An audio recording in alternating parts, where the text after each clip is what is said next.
Except, is John Holtzman there?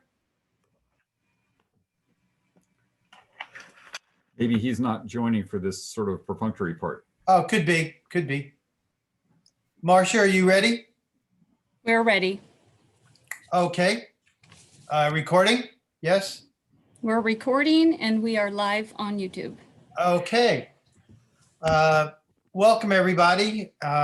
Today, welcome to the regular meeting of the Moraga-Orinda Fire District Board of Directors, December 16th, 2020. And I'm going to call the meeting to order right now, and we'll do a roll call. Director Bates, Here. Director Donner, Here. Director Jex, Here. Director Jorgens, Here. President Danziger. Here. All members are present.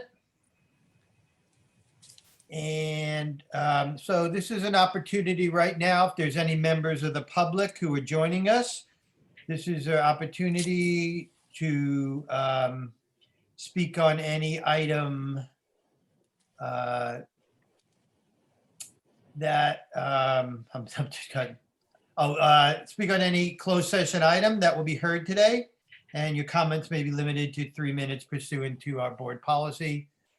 The various ways that you can comment is on the screen right now.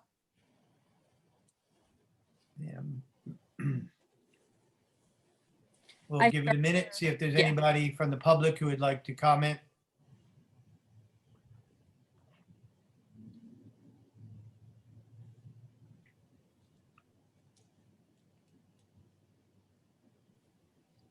I don't know if we have anybody. We currently do not have any attendees. Okay. I'm waiting to see if we receive any written correspondence. Okay.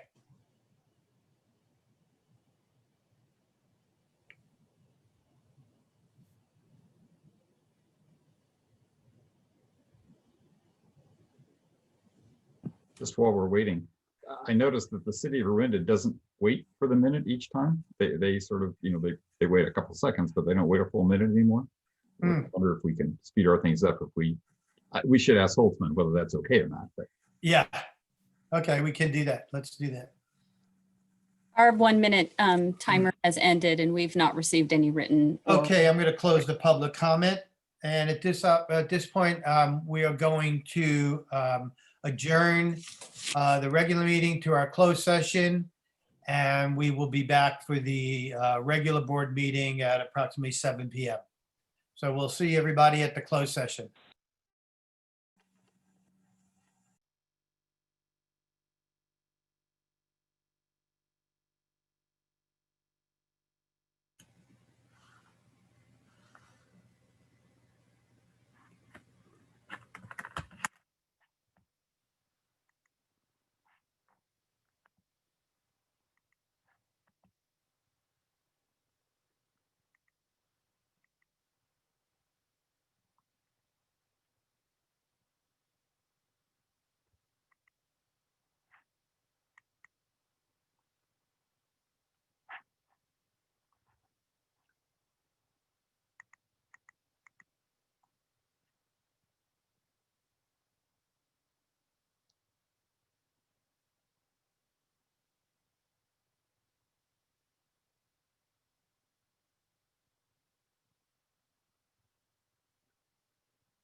Good evening, Judge. Happy holidays. How are you?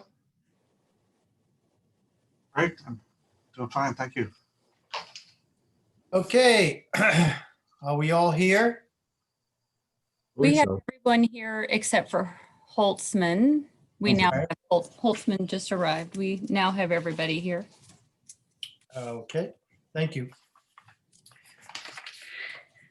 Okay, I'm going to call the meeting to order.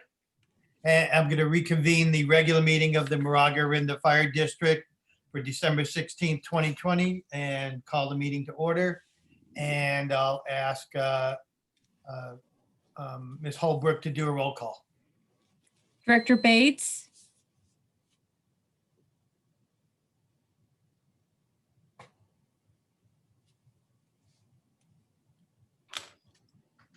let me unmute him.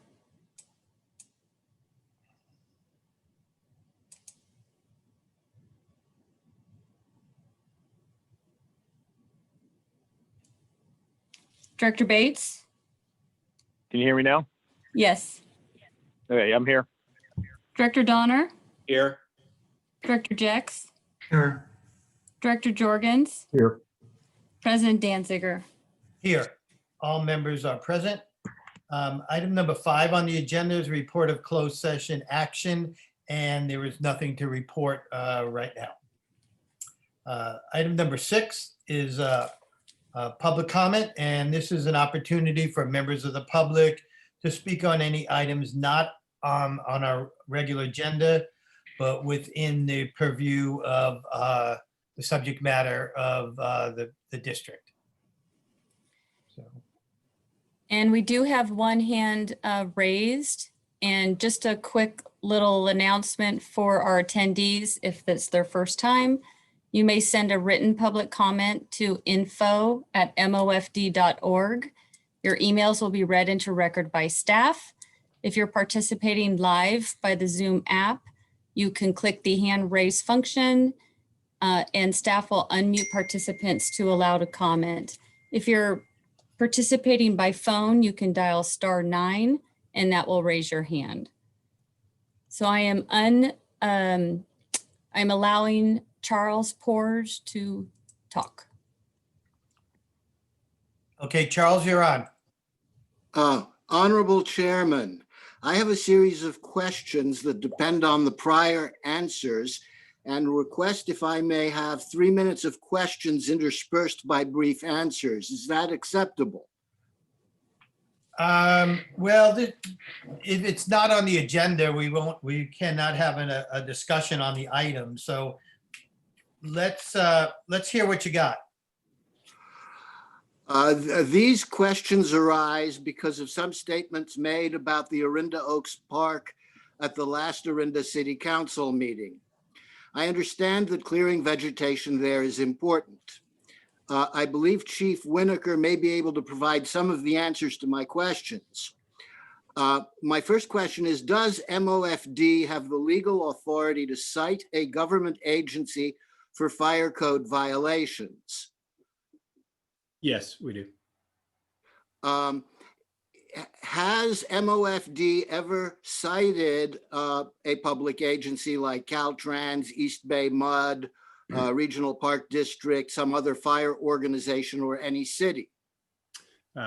Caltrans is exempt from local regulation. We don't have the authority to cite a state agency. Our fire code does not apply to them. They've been very clear about that. We have not, during my time here, cited another public agency. I don't know if that's been done in the past. Okay. Given that Orinda is taking aggressive steps to do fuel mitigation, is MOFD likely to cite the city of Orinda for fire code violations, even if nothing is done at Orinda Oaks Park for the next 12 months? That's not a question I can answer without seeing the site. And every site obviously is specific. We regularly accept alternate means and measures. So that's not a question I could answer in this setting. Okay. My understanding that some work was done to clear vegetation last year at Orinda Oaks Park. Is this correct? Yes, I don't have a full listing of what the city did. MOFD worked with CAL FIRE, Delta Camp to bring down a crew that did brush clearing. MOFD subsequently worked with those same crew and MOFD resources to pile burn. And then we carried out prescribed fire operations along Donald Drive at the top to clear out heavy thatch and encroaching thistle. And Chief, that road up there now, that newer road, that's a fire break, right? Or is it? I'm asking, I guess I'll ask. I don't know which one. You know, the road, I mean, that newer road that traverses the hills that goes for, that was cut into the side. I'm not familiar with that. Okay. Can I proceed? I'm sorry.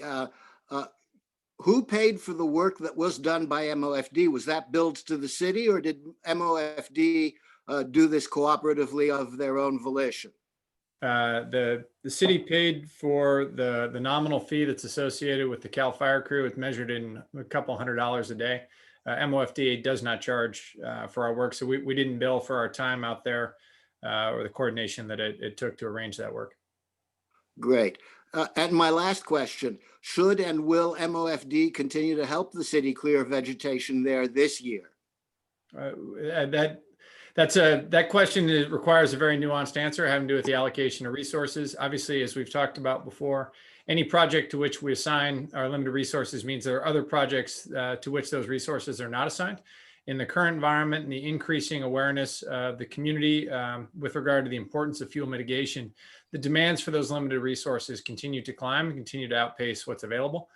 So the answer to that question is really it depends. And it depends based on the other competing demands for those resources and our determination about where the allocation of those resources will net the greatest good, and good being measured in the greatest reduction of fire danger to our community. We have exceeded our 3 minutes. Well, thank you very much, Chief, for all of your clarifications. Certainly. Okay. Thank you, Charles. Anything else, Ms. Holbrook? That concludes our hands raised, and we have not received any written public comment. Okay, thank you. I'm going to close the public comment, item 6. I'm going to move on to the consent agenda. That's number 7. We have 7.1 through 7.5. Does any director want to pull any of those items? Okay. I move we accept the consent agenda. Second that. Okay, a second. Is there any member of the public that would like to speak on anything before we take a vote on 7.1 through 7.5? Okay, I think we'll go ahead and take the roll call vote on that one. Director Bates, Aye. Director Donner, Aye. Director Jex, Aye. Director Jorgens. Aye. President Danziger. Aye, motion unanimously passes. Okay, we'll move on to the regular agenda. Shall we And- close public comment? Yes, sorry, go ahead. Let's close the public comment. Okay, thank you. We'll move on to the regular agenda. We have item 8.1 is the swearing in ceremony for newly elected MOFD directors, Jex and Jorgens. And we have the pleasure here of having the Honorable John W. Kennedy with us to swear in the newly elected MOFD directors. Evening.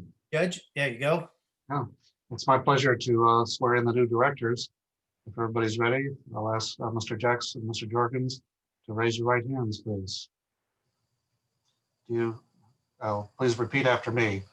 I, and state your name, I, Craig John Jordan, Jex, do solemnly swear do solemnly solemnly swear swear that I will support and defend.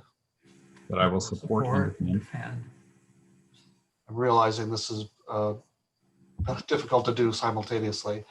So why don't I continue with Mr. Jorgens first, and then I'll do Mr. Jex separately from this point forward. Sorry, I haven't done it on Zoom before.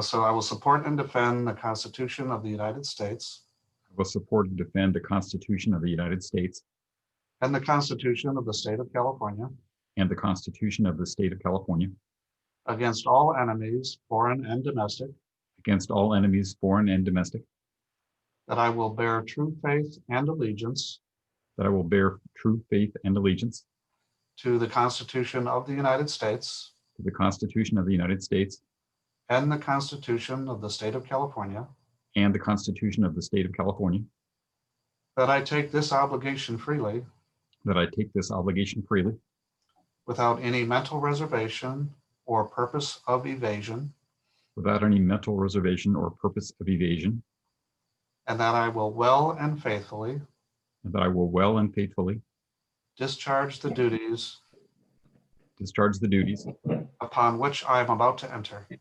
upon which I'm about to enter. Thank you. And then we'll ask, Marcia will provide you with the original oath form to sign, and then I'll make arrangements to sign it with Marjorie. Thank you very much. Thank you. If I could ask Mr. Jex to raise your hand again, I'll start from the top.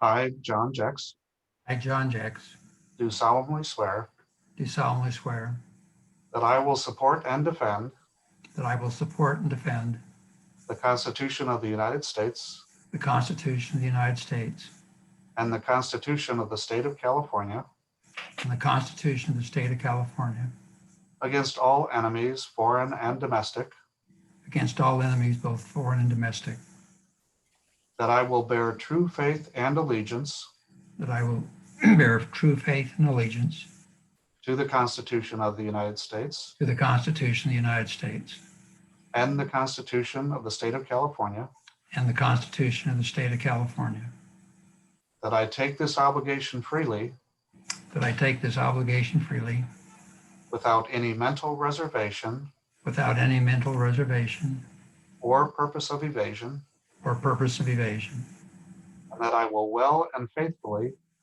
and I will well and faithfully discharge the duties upon which I'm about to enter. discharge the duties of which I am about to enter. Thank you. That completes the oath. Marshall will provide you with a written copy, and I'll sign that, and we'll get it filed as appropriately. Congratulations. Thank you. Thanks so much. Thank you, Judge Kennedy. That's my pleasure. And congratulations to the two directors that were reelected, and welcome back, Thank you. even though you never left. Okay, so we're going to need to open this up for any public comment. So Ms. Holbrook, we'll see if there's anybody who would like to make any comments about item 8.1 right now. And then we'll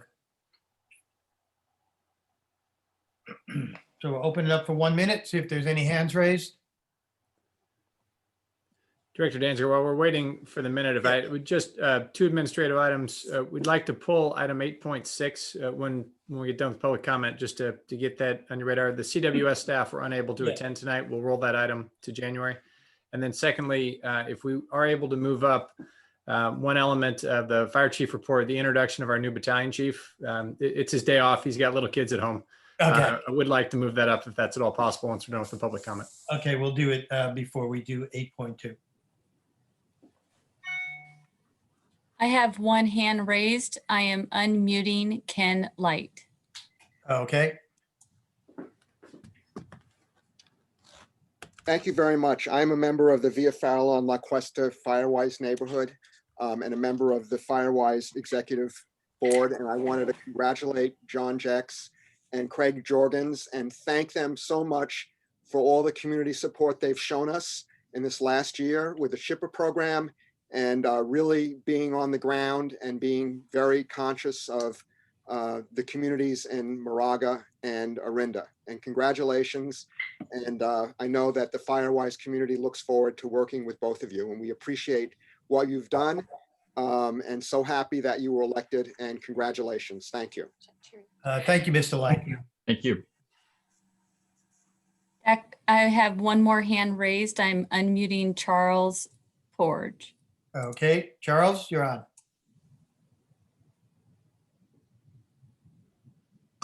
Yes, no, I wanted to echo Ken Light's statements. Congratulations, gentlemen. I look forward to doing excellent work with you. Thank you.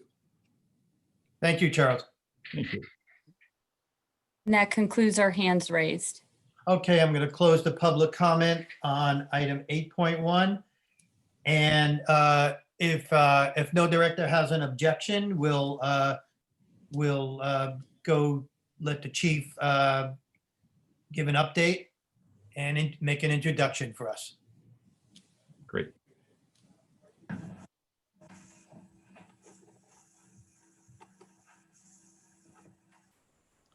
You're not, you must be on mute, chief. Darn it. How about now? Okay. 9 months in, you think we'd have figured it out. It's with great pleasure today. I would like to announce the results of our recent battalion chief examination process. Formerly Captain, now Battalion Chief Lucas Lambert was selected from a competitive pool by outside raters. His performance that day stood out and was not a surprise given both the preparation and the level of engagement across multiple programs and initiatives that have marked his time with the district. He's well known by the community based on his extensive outreach. He has got a significant number of projects and programs that he has previously run and gained experience from, as well as participation in out-of-county deployments to include several stints as the safety officer for the state Office of Emergency Services Emergency Operations Center up in Sacramento, leading the COVID-19 response. We're very lucky to have him. We're excited for what he brings to the department in his new role. And we have absolute highest expectations for how he will continue to shine and find new and innovative ways to improve our service delivery to the district and encourage his subordinates and the members that report to him, encourage them on their pathway to personal and professional growth and development. With that, I'd like to turn it over to Lucas to introduce himself to the board. Hi, good evening, Chief Winokur, Board of Directors, and members of the public. Thank you very much. Those are very kind words, Chief, and I certainly appreciate that. My name is Lucas Lambert. I am a newly promoted battalion chief. I am a product of the Moraga-Orinda Fire District, which I've served the last a little over 11 years. Just a little bit about my background. Prior to that, I came from East Bay Regional Park District, and where I served actually under Dennis Rain, who now works for us as well. So he actually opened the door for me as a career firefighter. And then before that, I was a volunteer for a number of years as well. So as Chief mentioned, I truly believe that I think that we have the best job in the world.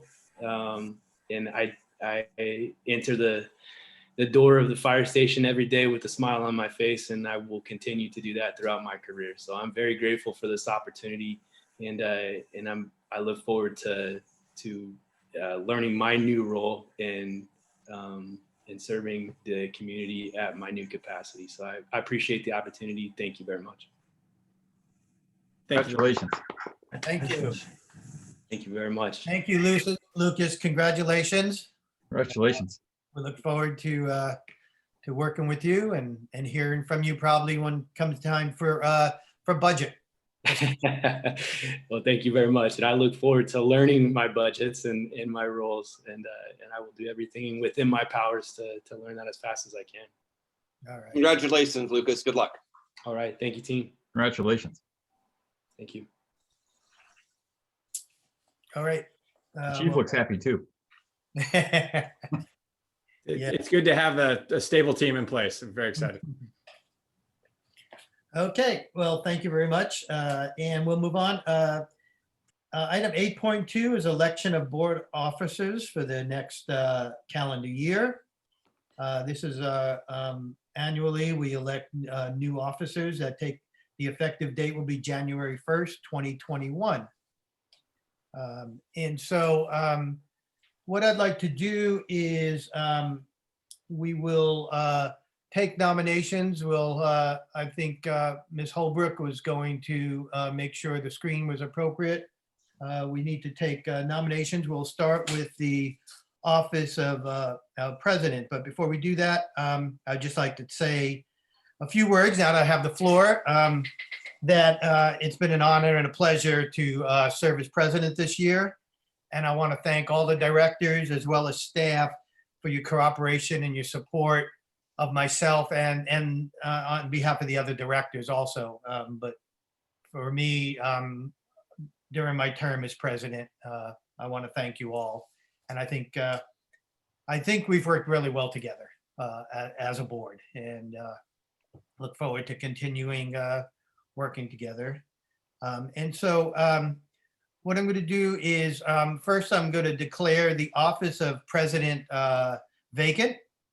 And anyone who has nominations, I'd like you just to raise your hand. I'll call on you and we'll get some nominations for board president.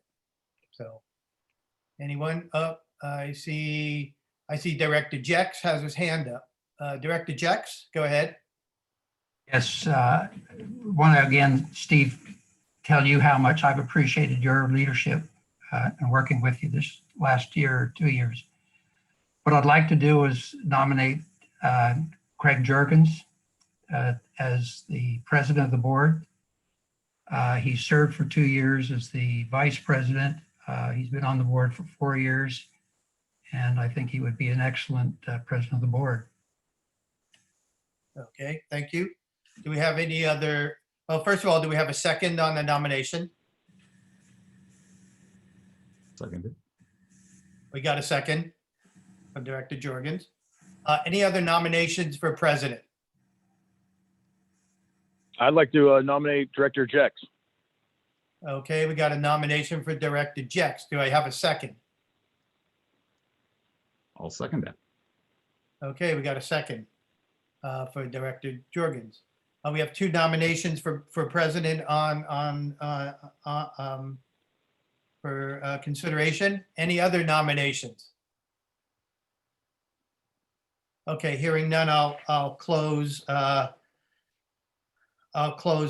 nominations for board president.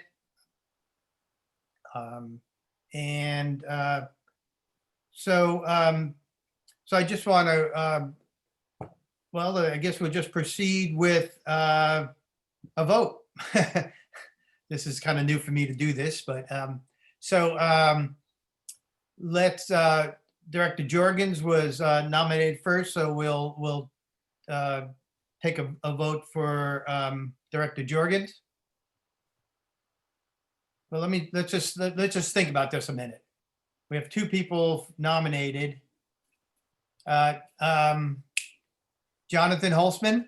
I'm going to just ask how we should proceed before we move on.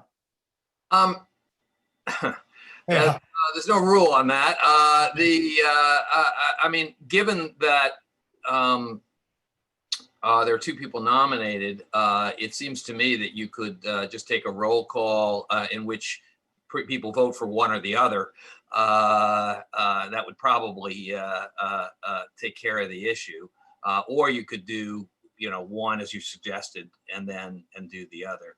And obviously, if one wins, then at that point you don't do the other. What if I wanted to decline the nomination? Yeah, you could do that. Are you declining? Yes. Oh, well, okay. Then we have 1 nomination right now. Any other nominations before we move on?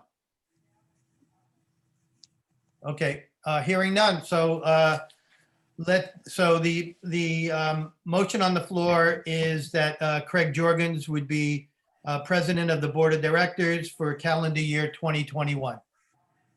We'll do a roll call vote. Director Bates,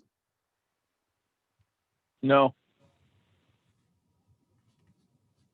Director Donner, Yes.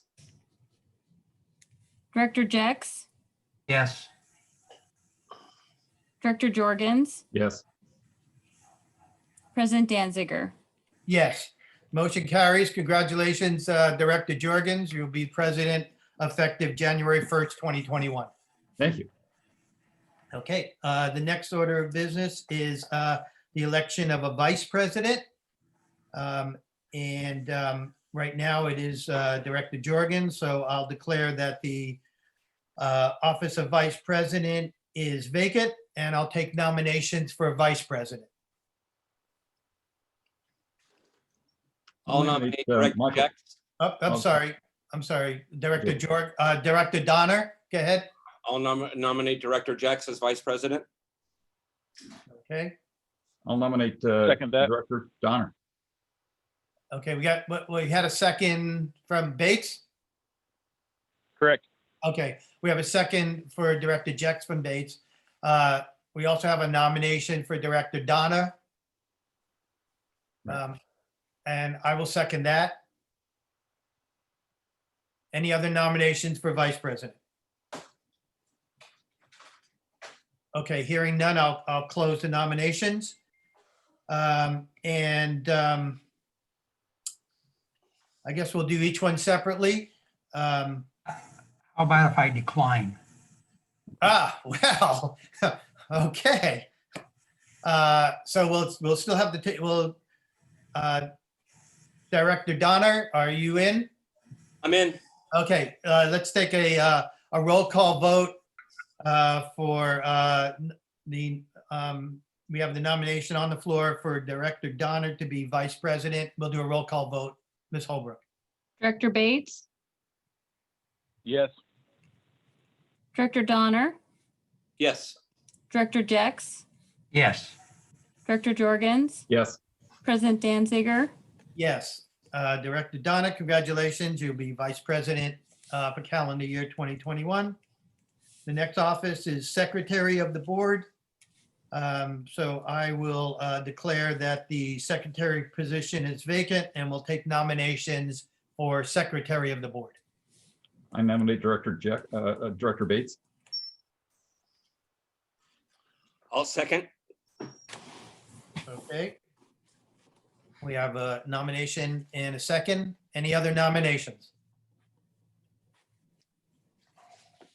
Okay. Hearing none, we will take a roll call vote. Director Bates, Yes. Director Donner, Yes. Director Jex, Yes. Director Jorgens, Yes. President Danziger, Yes. Congratulations, Director Bates. You're the new secretary of the board. Congratulations. And the next one is I'll declare the office of treasurer of the board vacant, and we'll take nominations for treasurer for calendar year 2021. I'll nominate Director Danziger. I'll second that. Second. Okay, we have a second. Any other nominations? Okay, hearing none, we'll close nominations and we'll take a roll call vote. Director Bates, Yes. Director Donner, Yes. Director Jex, Yes. Director Jorgens, Yes. President Danziger. Yes. Okay, unanimous, that passes. That's all, that's our new board for calendar year 2021. We need to open this item up to the public. So this is opportunity for any member of the public to comment on item 8.2, which is the election of officers for calendar year 2021.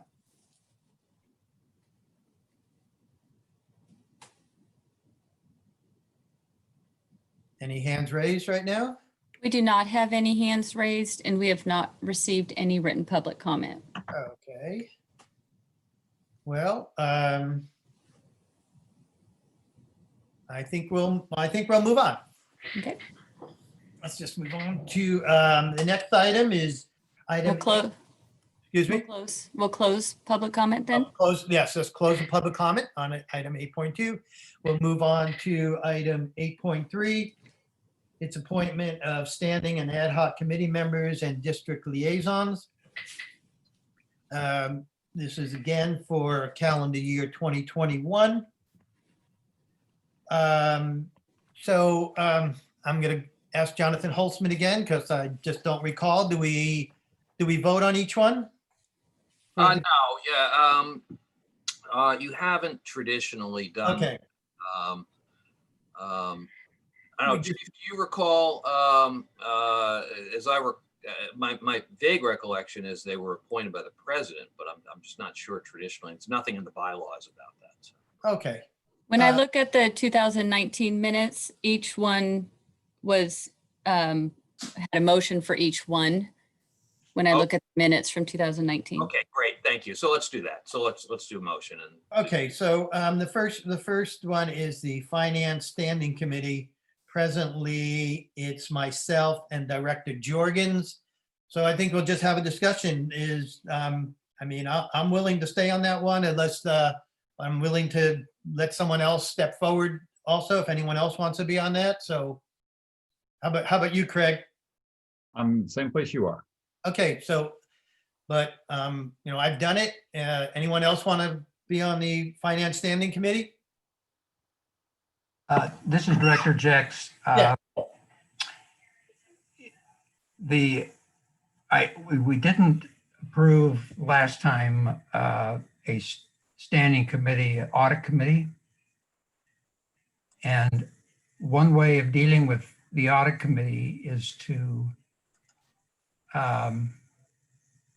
have the finance committee assume that responsibility, or the other one is to basically create a separate committee. Could be handled by you could have a finance audit committee as well, add that duty to the finance committee. They certainly dealing with the same kinds of issues. I think the challenge is we kind of need to have you on whatever committee it is. I think Well, my personal opinion is, I'm sorry, I didn't need to be presumptuous. Yes. You know, I'd be happy to do it. Is there any, Jonathan Holzman, is there any issue with changing it to the Finance Audit No. Standing Committee? Designate it however you want. Okay. And can you have 3 people on it? You can't have 3 people on it because then it's a quorum. No. No, that you cannot do. So that, or we can just have a separate audit committee and add another person to it. That's right. Okay. I think that's what we ought to do personally. So Okay. are you saying keep them separate? Yep. Um, I think they have a different function. I think the finance committee, you know, gives the chief and the staff some direction on how to think about it and gets input from the public, but also gives them some direction about how to format things. And I think that's not really an audit function per se. Okay, so we're going to create a audit standing committee. Is that what you're suggesting? That's what I'm suggesting. Okay. So, okay, that sounds okay to me. Anyone else? That's fine. Okay, so let's start, let's do the Finance Standing Committee first. Director Jorgens and myself are willing to stay on that one, and anyone else? So how about a motion? I move we appoint 2 of you as standing members of the finance. Okay, Second. okay, we got a second. We'll take a roll call vote. Director Bates, Aye. Director Donner, Aye. Director Jex, Aye. Director Jorgens, Aye. President Danziger. Aye. A motion carries unanimously. So we are, now we're going to take, we're going to talk about an audit standing committee. I hear Director Jex would like to be on that committee. Yes. And do we have another person? I was previously on it with Director Jex, and does anybody else want to get a try on that one, or I'll stay on it if not?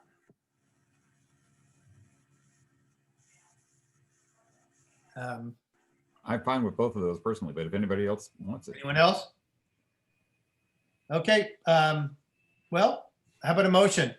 I move that we have John Jex and so Director Jex and Director Danziger be the standing audit committee. I'll second. Seconded. Second by Donna. Okay, Yes. we'll take a roll call vote. Director Bates, Aye. Director Donner, Aye. Director Jex, Aye. Director Jorgens, Aye. President Danziger. Aye, motion carries unanimously. Next is the Facilities Station 41 Ad Hoc Committee. at this, point, we don't really know what's going to happen with Station 41, but I think we should keep the committee.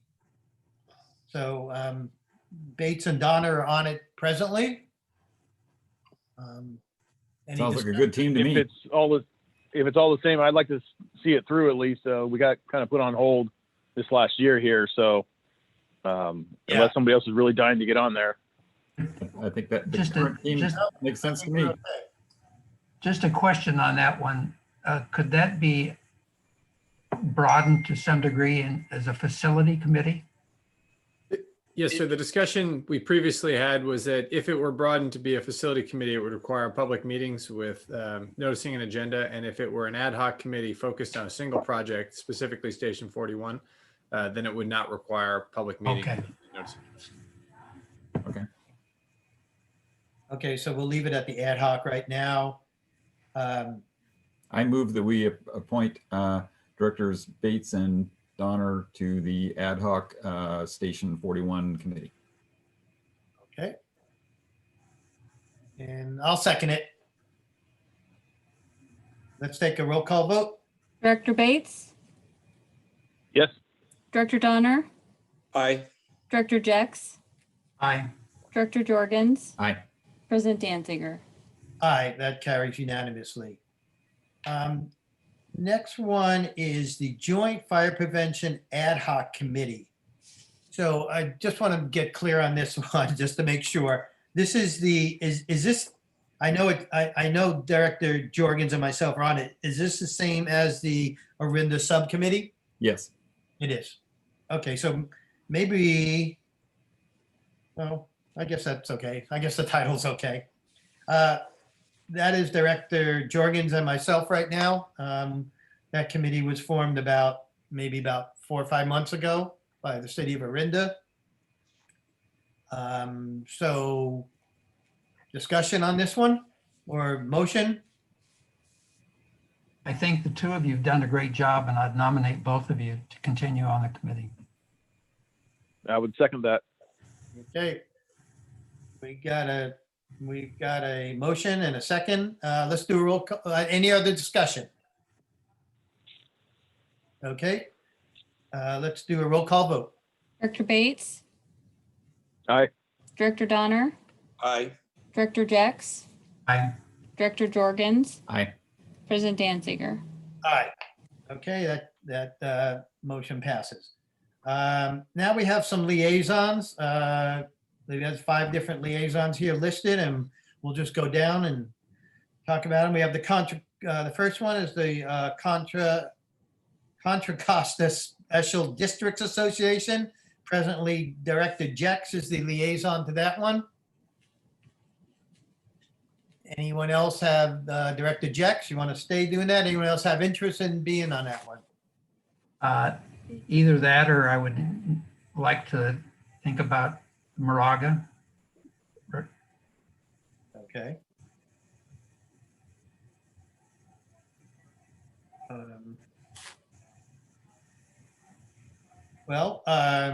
Anyone else?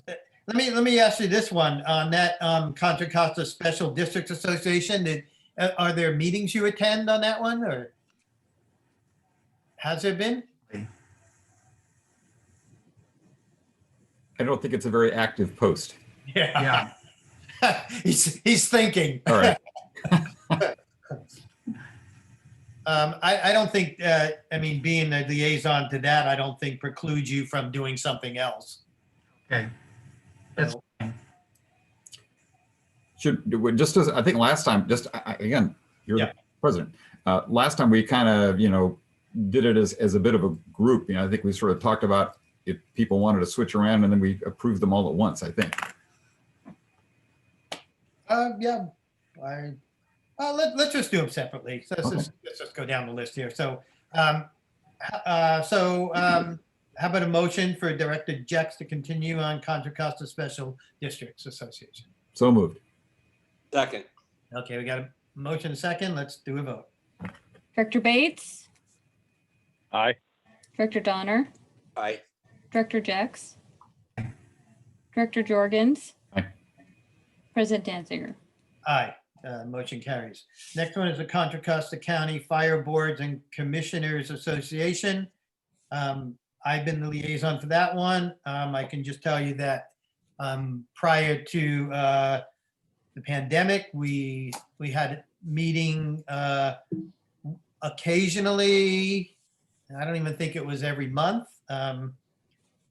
Director Donner and I attended. There hasn't been one probably since, well, I think the last one was in February. And so this doesn't carry much responsibility, and I'm not sure about the continuing of this this board and commission at the present time. I haven't heard anything about any Zoom meetings or anything, so I'd be happy to stay as the liaison to this one, unless somebody else would like to take this one. I think you would do great at that. I went to one of those back when the chief was first on, and it's an interesting group. They have good ideas. Okay, motion? I move that. And seconded. Okay. We got a motion and a second. Let's take a vote. Yeah. Director Bates, Aye. Director Donner, Aye. Director Jex, Aye. Director Jorgens. Aye. President Danziger. Aye, motion carries unanimously. Okay, the next one is the Orinda City Council. Well, there's LAFCO's next. Oh, LAFCO, yeah, LAFCO, sorry, LAFCO liaison. Right now, it's Director Donner. Can you tell us something about this one, Director Donner? I haven't been to a meeting in several months just due to scheduling conflicts. Yeah. Pretty much just sitting in and listen. Really not much to report. Mhm. I'd be happy to continue to do that. Okay, anybody else have an interest in being liaison to LAFCO? Okay, I move motion? that Director Donner be the liaison to LAFCO. All right, we got a motion on the floor, second? Seconded. Okay, seconded by Director Bates. Let's take a vote. Director Bates, Aye. Director Donner, Aye. Director Jex, Aye. Director Jorgens, Aye. President Danziger. Aye, motion carries unanimously. We have the liaison to the Orinda City Council. And I think that should be, it is presently Director Jorgens. I think it should be one of the directors who represent Orinda, which there's 3 of us.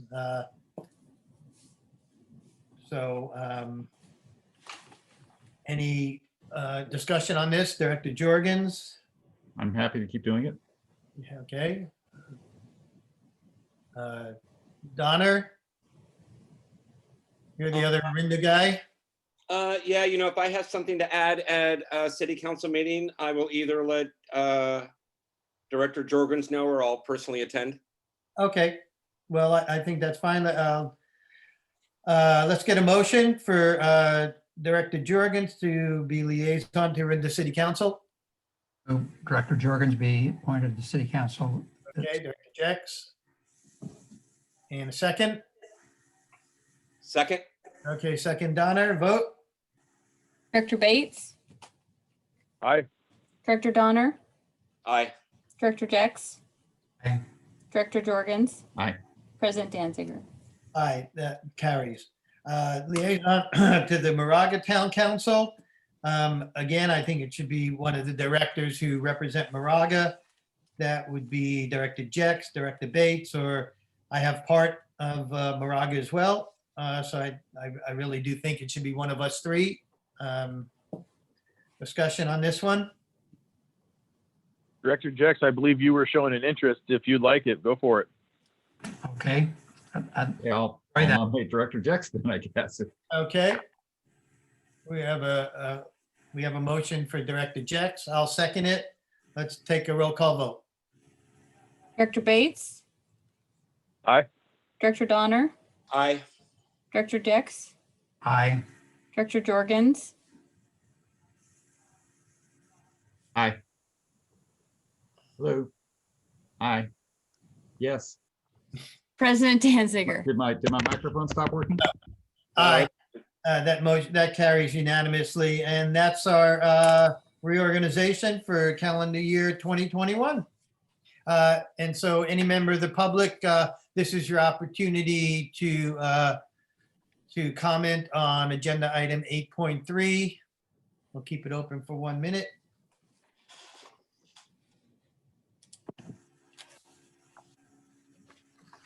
All of these positions are effective January 1st, 2021, by the way.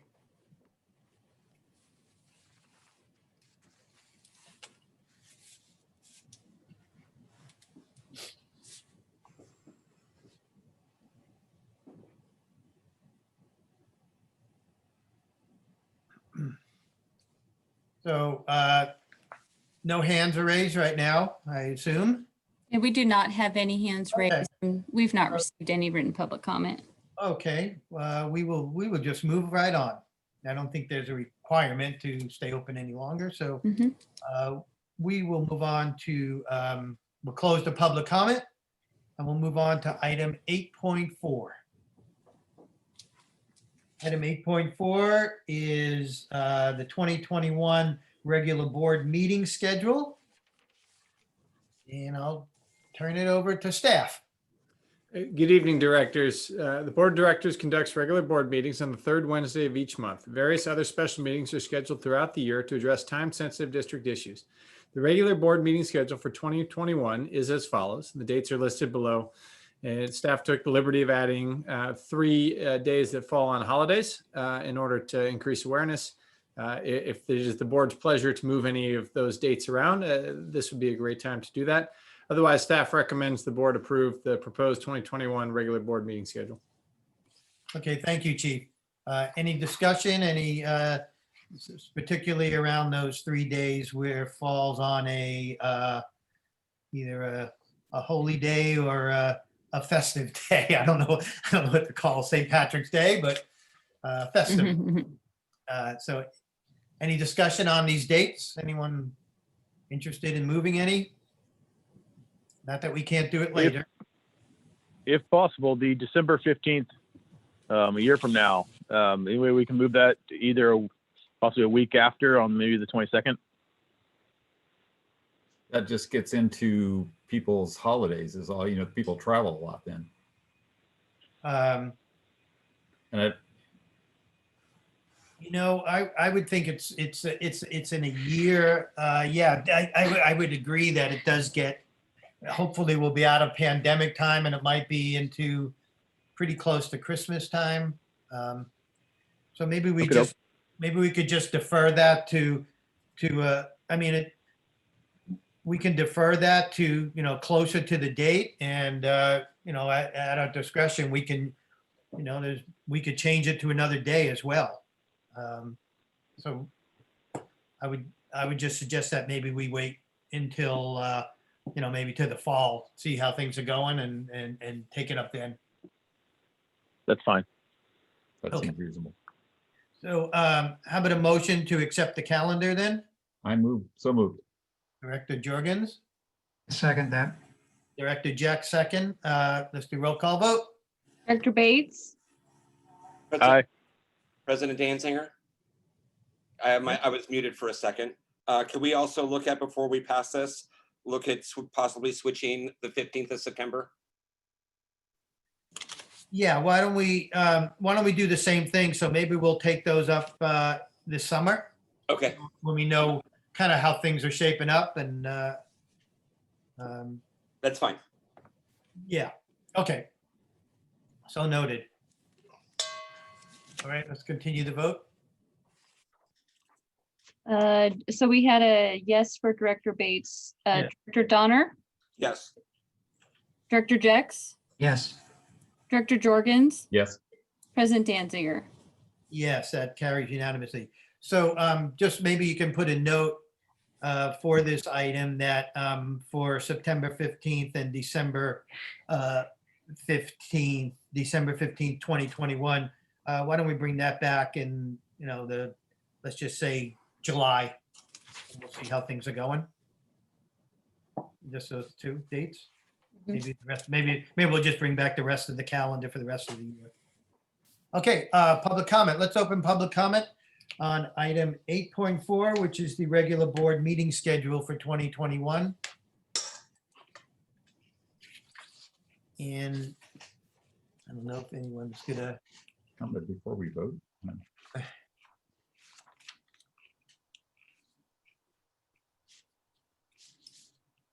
any hands raised? We do not have any hands raised and I we've not think received. For the sake of moving the meeting along, we'll just move it on. I'm going to close the public comment on item 8.4, and we're going to go to item 8.5. I'm sure everyone's been waiting for this one. 8.5 is the approval of the annual audit and comprehensive annual financial report for fiscal year ended June 30th, 2020. And I'll turn it over to staff. President Danziger, members of the board, good evening. So the audit has been completed and the CAFR is before you. So I have a short PowerPoint presentation to highlight a few items in the CAFR. And then also we have with us Ahmad Garibay. Ahmad is the audit partner with Eide Bailey, which is the district's audit firm.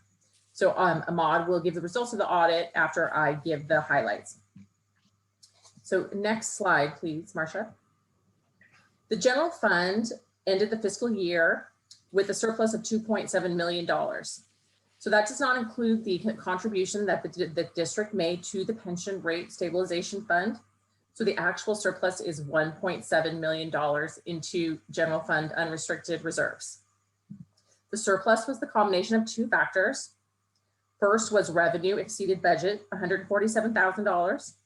This was because property taxes exceeded budget $276,000, which was offset by ambulance revenue, which was less than budget, $191,000, due to a reduction in service calls due to COVID-19 restrictions. The second factor is that expenditures were under budget, $662,000. The variance was primarily in benefits and overtime. Next slide, please. Looking at fund balance in the general fund, the district started the fiscal year with $10.2 million in fund balance. The surplus of $2.7 million was added this year, and the district ended with $12.9 million of fund balance in the general fund.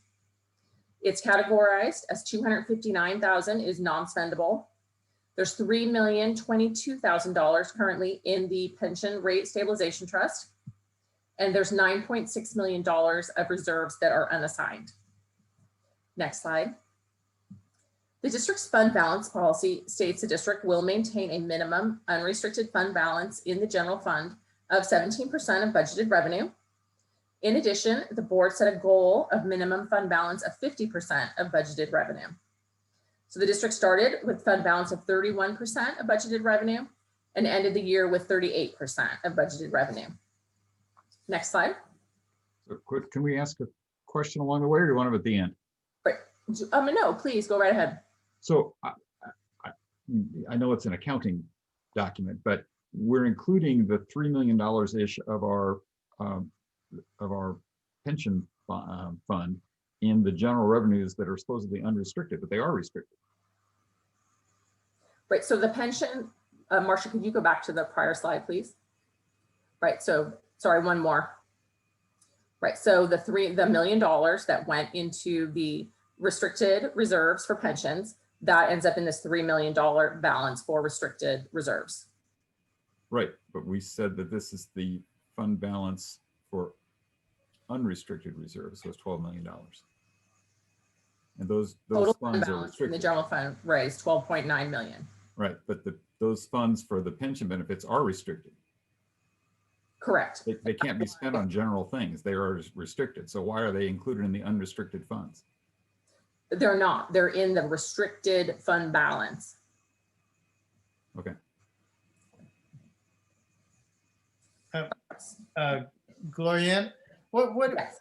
you just tell me also what's under non-spendable? Like what? Give me an idea. What does that mean? Oh, let me see. I can tell you exactly what it is here.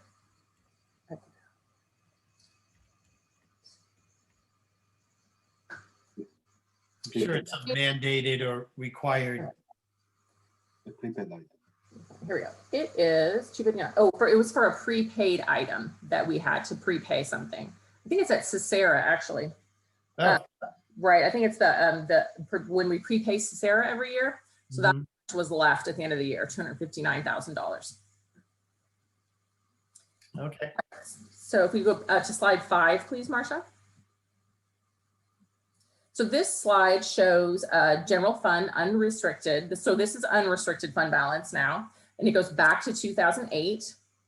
The blue line shows the minimum per the policy of 17%. The red triangle lines at the very top of the graph shows the minimum per the board's goal of 50%. Next slide. So, I'm sorry, is there a question? I'm sorry, I'm still confused. So back on the, what's the, on the right-hand bar? Oh, is that 19? Is that what that says instead of 20? Right, so the furthest yellow bar on the right is 2020. Okay. That's the 9 million. Correct. It's really small on my screen. Okay. Sorry about that. All right, next slide, please. So there's 3 notes that I just want to briefly bring to your attention. The first is note 7, which details the long-term liabilities. The district has pension obligation bonds outstanding that were issued in 2005. At the end of the year, the outstanding balance was $8.5 million. The bonds will be paid off on July 1, 2022. Next slide. Also in note 7, the district has debt that was used to finance the construction of Station 43 in Orinda and to purchase new fire apparatus. The outstanding balance is $4.3 million. Next slide. Note 10 details the district's OPEB liability for retiree healthcare. Liability is $14.2 million. The district made the annual required contribution for the fiscal year. Next slide. The last note I'm going to highlight is note 11, which is about the district's pension plan at Cicera. The district's net pension liability based on market value of assets is approximately $27 million. This is a decrease of $7 million from the prior year. The main reason the net pension liability decreased was because the market value of assets return was 14.6% in 2019, which was significantly higher than the assumed rate of return of 7%. I included the net pension liability for the last 5 years for comparison. You can see the volatility of the net pension obligation due to the volatility of the liability. Next slide, please. The Capital Projects Fund started the year with $5 million in fund balance and ended with $4.3 million. The expenditures during the year were primarily capital debt payments and the purchase of 1 air light unit, 1 Type 6 fire engine, and 3 pickup trucks. Next slide. Finally, we conclude with the North Orinda Emergency Fuel Break Project. The project had revenue from the state of California of $3.9 million, expenditures of $3.4 million, and ended with fund balance of $430,000. The fund balance was generated from the 12% administrative fee the district earned through the contract. This money has been received by the district. The board will need to take action and decide what to do with the fund balance during the current fiscal year. This agenda item will be brought to the board at a future meeting. This concludes my presentation. If there's any more questions about this part, and then we will turn it over to Mr. Garibay. I just want to commend you and the chief on, a well-written document. I think especially the MD&A section was much more informative this year than it had been in the past. Thank you.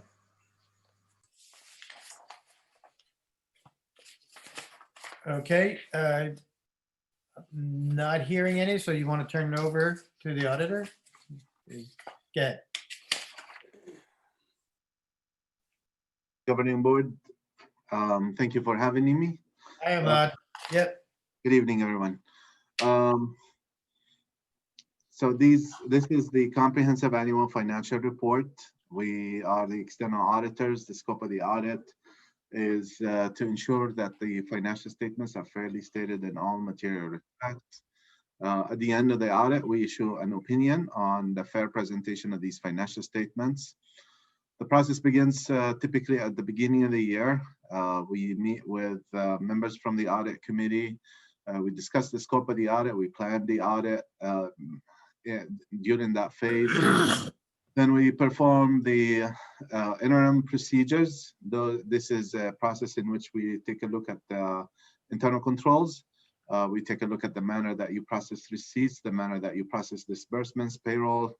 And then we wait for management to close the books. The fiscal year end is June 30.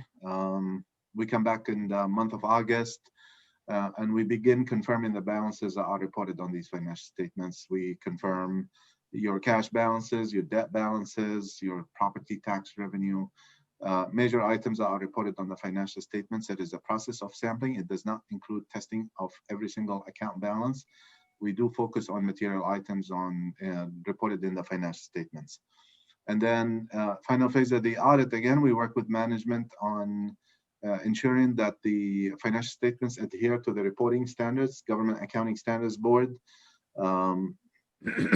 Accounting requirements are implemented in there. So we take a look at the accounting principles used by management in preparing these financial statements and significant estimates. We take a look at significant estimates. We evaluate those estimates. And I'm pleased to let you know that we issued a clean opinion on these financial statements.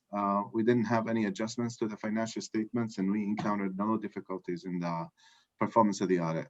This audit is a little different than it used to be. We typically go to the district office. We stay there for a week during the interim phase, and then a week during the final phase.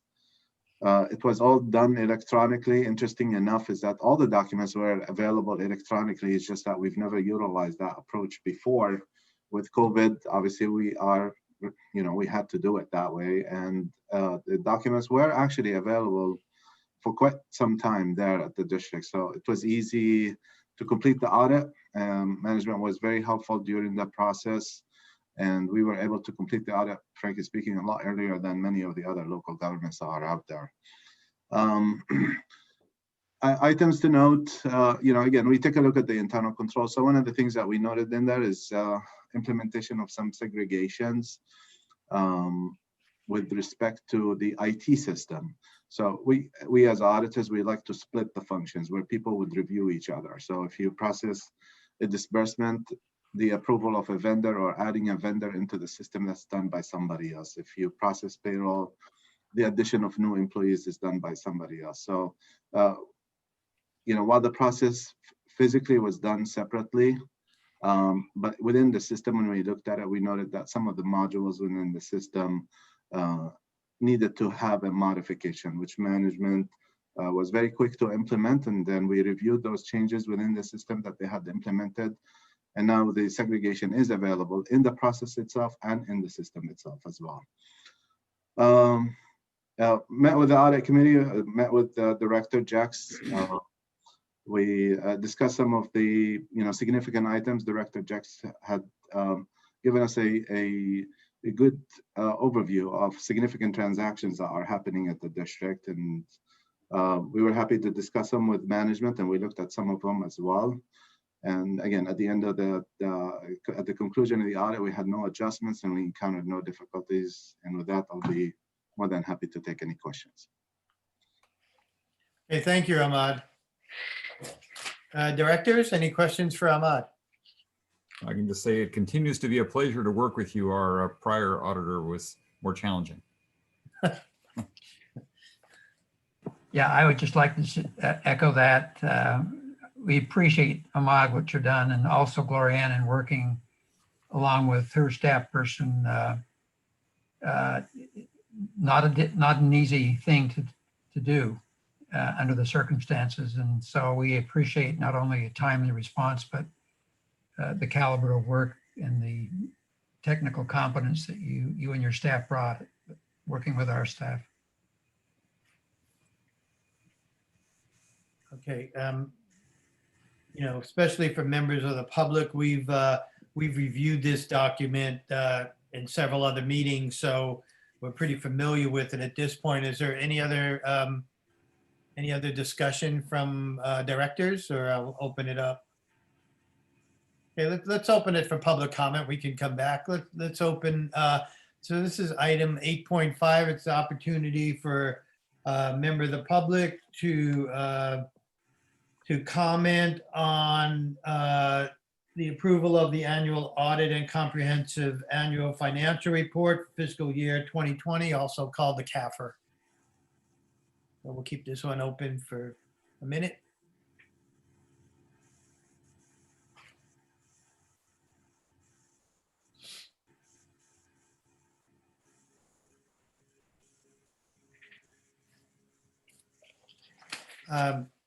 But while we're waiting, and maybe I'll ask a question. This is for Glorianne. It's just something that's in the, on page 90. I just had this question. If you could tell me something, when you get there, let me know. It's page 90. So you listed direct and overlapping debt there.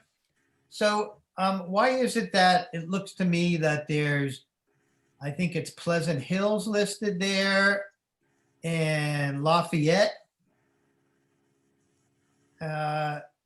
listed on that list as well? I don't know why. Why would, I guess PH to me is Pleasant Hill? I'm not sure. About halfway down. Right, I PH? think it's right. It's Pleasant Hill Recreation and Park District, a bond. So why would that be listed for, why would that as well as Lafayette Elementary bonds be listed on this list for our district? Right, there must be a property in our district. Remember, we have Moraga-Orinda and Canyon that also is part of the Lafayette Elementary District and is also part of the Pleasant Hill Park and Rec District. So that's what it's saying. Yeah. We do have one hand raised. Oh, okay. Let's go ahead and take the hand. So I'm unmuting Charles Ford. Okay. Charles, you're on. Thank you. Given that your revenue exceeds your expenses, I'd like to encourage the board to do more fuel mitigation than they have in the past and to assist both the communities of Moraga and particularly Orinda, which presents a bigger hazard in doing fire risk reduction. Thank you very much. Okay, thank you, Charles. I'm sure that's going to be a topic we're going to be talking about. We do not have any more hands raised or received. Okay, we'll close the public comment on item 8.5. So I just want to go back to before what I was saying before. So Glorianne, you're thinking that there's some property in Moraga, Orinda, or Canyon that is somehow affiliated with Pleasant Hill? Do you just get this list off our rolls or tax rolls or something? Is that where it appears? Yes, it comes from the tax rolls. We have very unusual property lines and confusion around those things in our community. Yeah, Pleasant Hill seemed a little far to me, but maybe not. Maybe over there by Bear Creek or something. I'm not sure, but okay. It's I'm just curious. And any other questions from board members? I move that we approve the CAFR as presented. All right. I second that. Got a second. We got a motion by Director Jorgen, second by Jex. Let's do a roll call vote. Director Bates, Aye. Director Donner, Yes. Jex, Yes. Director Jorgens, Yes. President Danziger. Yes, it passes unanimously. Thank you, Ahmad, and thank you, Glorianne. Yeah, thank you both. Okay, we pulled item 8.6, and so we'll go to 8.7, which is an item on ambulance billing, outsource of process by district staff. Good evening, directors. Before Glorian gets started with the report, just as a reminder, this is in response to questions raised by members of the board and a request for a agenda item on a subsequent topic about whether or not it made sense to stop outsourcing. The source of the question was our monthly bill with Whitman, who currently does our billing. In addition to the information included in the report, I spoke with a number of other fire agencies who transport, so they have a similar billing situation to ours. There's been one attempt in the local area to bring billing in-house, and that was Novato. And it's telling that the vast majority of fire districts who transport and have a billing component in this area use Whitman and do not use Novato because of the challenges that go along with it. And I would like to call your attention to the comparison of cost identified on page 2, where it shows our billing with Whitman. Not only is it in the $50,000 to $80,000 range over the 5-year period that's shown, but really would like to call out that in the current year, it floated down, and that really had to do, or I'm sorry, in 21, we see it floating down as EMS incidents go down. Obviously, that's year to date, and we'll continue to see additional billing. But the point being is that as we have fewer calls, we pay less. As we have more calls, we pay more. Now, we only pay for the service we use is the point. So during, say, this spring, when we saw that significant reduction in ambulance service, we didn't pay Whitman as much because we didn't have as many calls which required them to bill. So it does have the advantage of floating to our call volume, so only pay for what we need. And below you see, based on Novato, we used that's attached as a sample job description. We took a good swag at what it would cost to generate the capability to do that in-house. And I think it makes a pretty compelling case for the continuing our current model. But with that, myself or Glorianne, any questions the board may have on this topic, I'd be happy to answer. Well, I'll just ask one quick one. Your analysis is compelling. The only other thing I guess I would say that they currently get, 5%, it looks like roughly. And that I just wonder what mechanism have people found workable to make sure that, because it's much like a real estate agent, when you sell your house, they don't really care anywhere near as much about that last dollar as you do, because they're getting, 5% of it and you're getting 95% of it. Same thing happens here. So it's some, if they're the ones that are calling and trying to collect on things, do we have a lot of bad debt or uncollectible debt? Our collection rate is very favorable relative to the norm. And remember that that data requires a little more unpacking because we don't have a collection rate for residents because we don't bill residents beyond insurance. And insurance, generally speaking, doesn't go to collections because we're talking established business to established business. So for people we are billing for are either the infrequent events where our ambulances go into Lafayette outside of the district, or people that are traveling through on Highway 24. So our debt ratio or bad debt ratio is very favorable. Our payer mix is very favorable. With the exception or with the caveat that because it is an older population, over 20% of the population in the district is on Medicare, and Medicare reimbursement rates are very low relative to our billing. We have a very small sliver of Medi-Cal, which is even lower, but that's not a significant portion of our billing. So that said, is that there is our comparing apples to apples is a little challenging to determine what is the percentage of bad debt relative to other agencies because we have the challenge that we're not collecting internally to the district, and we're primarily collecting on calls generated on Highway 24. But is it a big number? It's not a very big number. Our bad debt write-off is really small. Great. Okay, thank you. Any other comments? Thank you for the report. I think Thank you for doing that.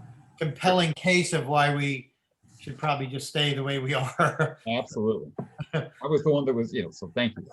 But it was good to have the information. I never knew all this. I don't know about the rest of the directors, but it's good to know.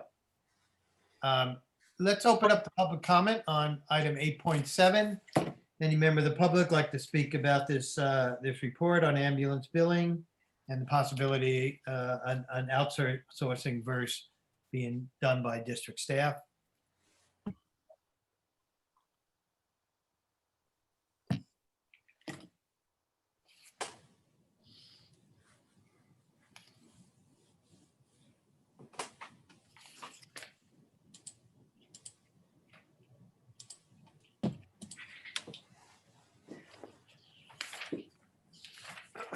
Okay, I don't think we We don't need any, nope, we don't need a motion or anything on this one.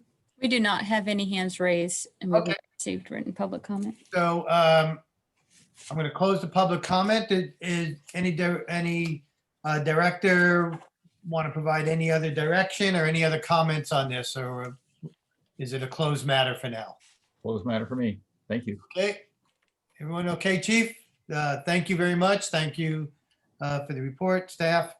I will move on to item 8.8, which is a draft community wildfire protection plan, CWPP. Good evening, directors. This has been a long time coming. I think we previously have discussed this in passing that following the adoption of the fire code update that went through earlier this year in October, the next logical step in the progression as we build out sort of the administrative elements that support and advance our goal of reducing the community's exposure to wildfire risk is a community wildfire protection plan. This is intended as a draft that, as I think anyone who has waded into it, and I salute those stalwart souls who have done so, there is a lot in here that is, to put it as generously as I can, is boilerplate. The real elements of this that have value are the parts that build upon our strategic wildfire prevention plan and necessarily will include a public comment and input component. And so tonight, this is not intended to be for adoption. This is intended to publish the document in its draft form in order to allow the community time to review it, to mull it over, and to be armed with their questions and their inputs and their comments for a series of public meetings that are outlined below. At those meetings, we will also be presenting the detailed findings and recommendations supported by fire spread modeling, which I will talk some more during the fire chief report about how we are informing that fire modeling and how we are making sure that the fuel bed that the simulated fire is running across is accurately depicted in order to make prioritized recommendations. As we've talked about before, and as I talked about in answer to Charles's question at the beginning of the meeting, we are talking about a zero-sum game where all resources that are assigned to a project or to an effort are not available for others. And we're also talking about an environment where the resources are going to be constrained relative to the absolute amount of work that is required. The problem of accumulated fuel and the associated wildfire risk that goes with that accumulated fuel, that took years and years to develop. This did not happen overnight. And so as our awareness of the problem has changed in response to what we've been calling the unprecedented fire activity of 2017, 18, and 2020, when in reality, that's not unprecedented. It's not even a new normal. It's the old normal. It's getting us back to the lower end of the range of the pre-European wildfire activity in California on an annual basis. Scott Stevens from UC Berkeley says that's 4 to 11 million acres. This year, we barely got to the bottom end of that range. So this problem that we are now aware of is 100+ years in the making. And the development of suburban area homes in areas that were previously grazed or allowed to burn at one time put a stop to all of the things through the case of either naturally occurring fire or ruminants grazing. When those were eliminated in favor of homes, and then we surrounded those homes with non-native vegetation, much of which is not well suited to the temperate zone we are in, we exacerbated the problem. And this problem, having had all of these years to fester and to develop, as photosynthesis created new layers of vegetation on the floor and in standing configuration on an annual basis, it's going to take years to address this. And as a result of that, the need and the demand for resources will, in the short term, will outstrip their availability, which is why we think it is so important that that work be guided by a scientific understanding of where the highest priority areas are and where the community as a whole will achieve the greatest return on investment. And the CWPP is intended to help guide that work. And the annexes, which we will present at those meetings, will show the underlying fire spread model. So we're not just going to come up and say X marks the spot where we think the work needs to be done. We'll share with the community at these meetings what the fire spread looks like. We'll continue to do education regarding the community's exposure to wildfire risk during fall diablo wind events coming out of the north and northeast. I think there's an awful lot of confusion about that and concern about fire moving from areas and directions that are just not supported by the fire science. We'll share that. We'll gather the community's input. We will provide the board an opportunity to hold a workshop where members of the public will be able to provide their input, hopefully informed by the information that we make available during those public meetings and the back and forth that should accompany those meetings. And out of that, we will move forward with adoption of the CWPP.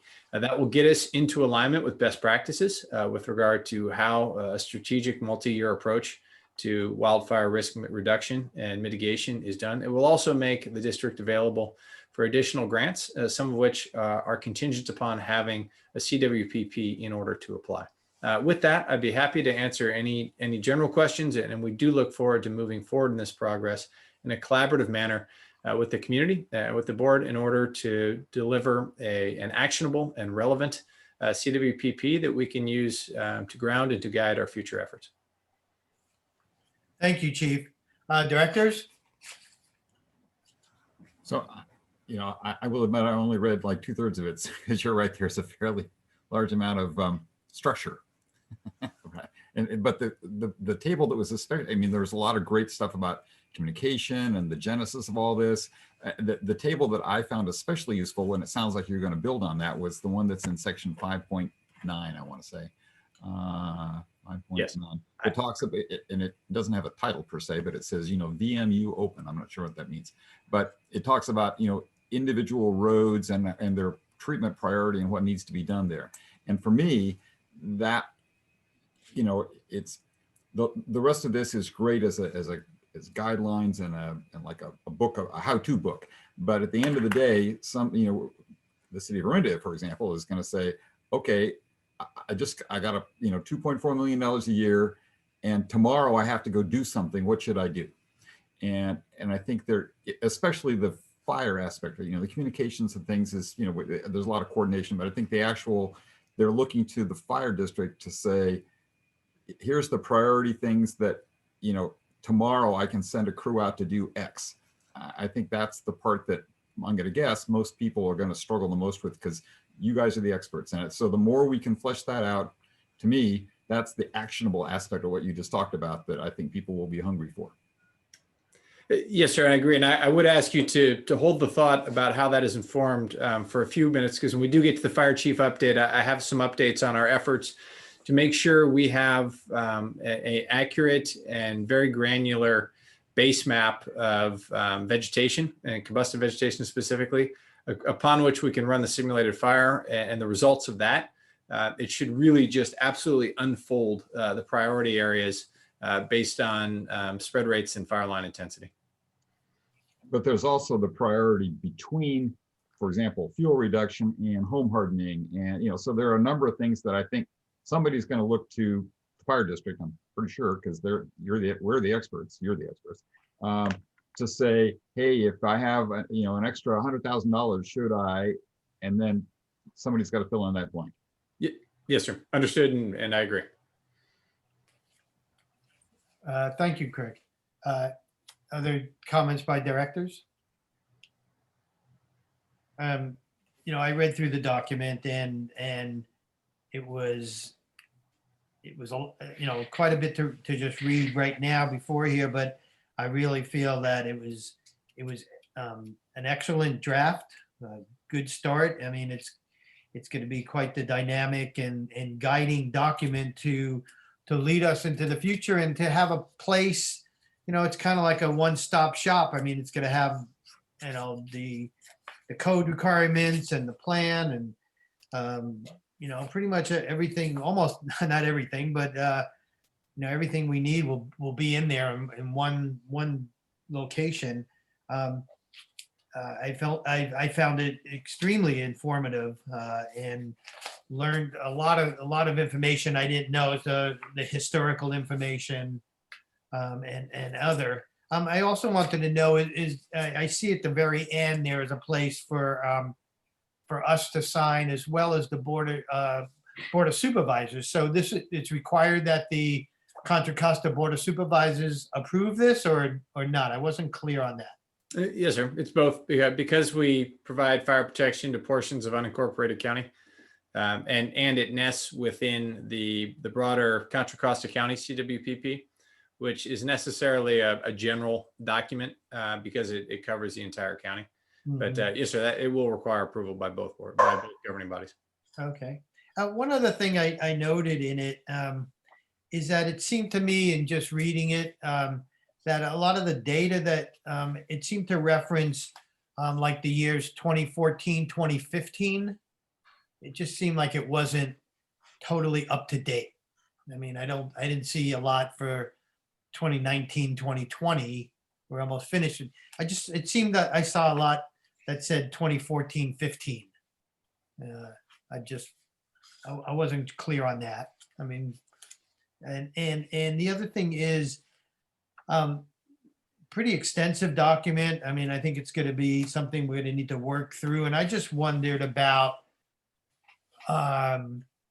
when it comes time, maybe after the public meetings that you're scheduling, maybe the board might want to consider a special meeting just to discuss this. I think that this is important enough, and I think it should be made a high priority. I would like to consider it, and I think I'd like to just probably just say that right now, and maybe after you have your public meetings, and you'll probably this is a draft, but I'd probably like to look at a special meeting with this maybe the only item on the agenda, and we can really go through it and talk about it further. So that's all I have to say right now. Let's open this up for public comment. One more quick question. Chief, how does this document relate to the document, and it's been a long time since it got updated, I think, but the Lafayette Moraga-Orinda emergency plan, because part of this is emergency stuff in addition to fuel and fire stuff. I mean, there was fuel and fire in the other document also. How do those two relate? You're referring to the local hazard mitigation plan, the LHMP? Nope, there's a whole emergency document that talks about what to do when there's an earthquake, and I mean, it's a complete soup to nuts emergency plan that Lafayette and Moraga and Orinda have. I don't know, but I will find out. Okay. Okay. The public meetings, is this something that is going to be discussed and reviewed with when you're talking about public meetings, is it, you're looking at one public, two publics? I mean, Orinda and Moraga separately, or? Yes, sir. Because the not only is the exposure to the threat, but the topography and the fuel loading is different in the three different distinct of the populated portions of the element of the district. There's three distinct elements. There's Orinda, there's Moraga, and then there's Bollinger and Canyon. And so staff's recommendation is that we will hold three meetings, one for each of those communities, in order to present not only the macro, but a localized presentation of what the risk looks like. We have found people who live in North Orinda don't have a lot of familiarity with Canyon, and vice versa, as an example. So we felt that doing those meetings at a more localized scale would allow us to tailor the present portions of the presentation to that demographic, and allow members of the community to ask questions that are relevant, or pose questions and hopefully receive relevant answers that resonate with the other members of their community, rather than trying to bridge the gap between the far ends of the district. So what's the follow-up once it's adopted by our board and by the county? What actions, in a sense, does Orinda take or Moraga take in terms of implementation? Well, nothing is guaranteed, obviously, but what it does is it provides a framework and a strategic direction with regard to the prioritization of projects. And so as funds or resources become available, or as the community advocates for more work, or members of the community take on more work, this is intended to provide a framework to ensure all of that work is moving towards the common goal and is done in a mutually reinforcing manner. Okay, let's open the public comment on item 8.8. We have 3 hands raised. Okay, let's go ahead. Let's start. The first hand I'm unmuting is labeled visitor. Okay. Visitor, you're up. Thank you, President Danziger. Good evening, ladies and gentlemen. I'm also known as Jonathan Goodwin in Canyon. Hi, John. Hello. I haven't read this thing. I didn't know it was in the packet. I will read it. But I did want to say that based upon the historical perspective, one might suppose that such a thing will be made or broken by public response to it. And I'm sure this is something the chief has given some thought to, because he's, for a new fire chief, he's been pretty, he's been engaged with the community, and has some sense of how people feel about these things, both on the political and the level and in the neighborhoods and so on. So I would like to hear from the chief more detail about how this thing has been received so far informally, but prior to it being rolled out, what he sees as what he sees potential pitfalls possibly being to this thing getting tripped up in, or kind of maybe more like somebody takes it and runs away with it by emphasizing some trivial aspect of it and blowing that up, and so I just wanted to hear the chief's thoughts on this aspect. Thank you, Jonathan. I just to let you know too, the board first saw the draft on this agenda, as well as the public. So this is the first time it's been put out there. It's been being worked on for a while. It's taken a considerable amount of time to put this together. So this is the first go around. This is the first look for the public as well as us. So there'll be, like the chief said, there'll be at least three community meetings to discuss it, and we'll have it back on our agenda probably at least 2 times, as well as the Board of Supervisors. So I'll let the chief go from there if anything else to say. Well, with regard to public comment, Jonathan, you are the first, so please let me know how we're doing. And then secondly, I think you are absolutely 100% spot on that the challenge here will be, one, getting people to be aware of it. I think that is a common challenge with any of our efforts.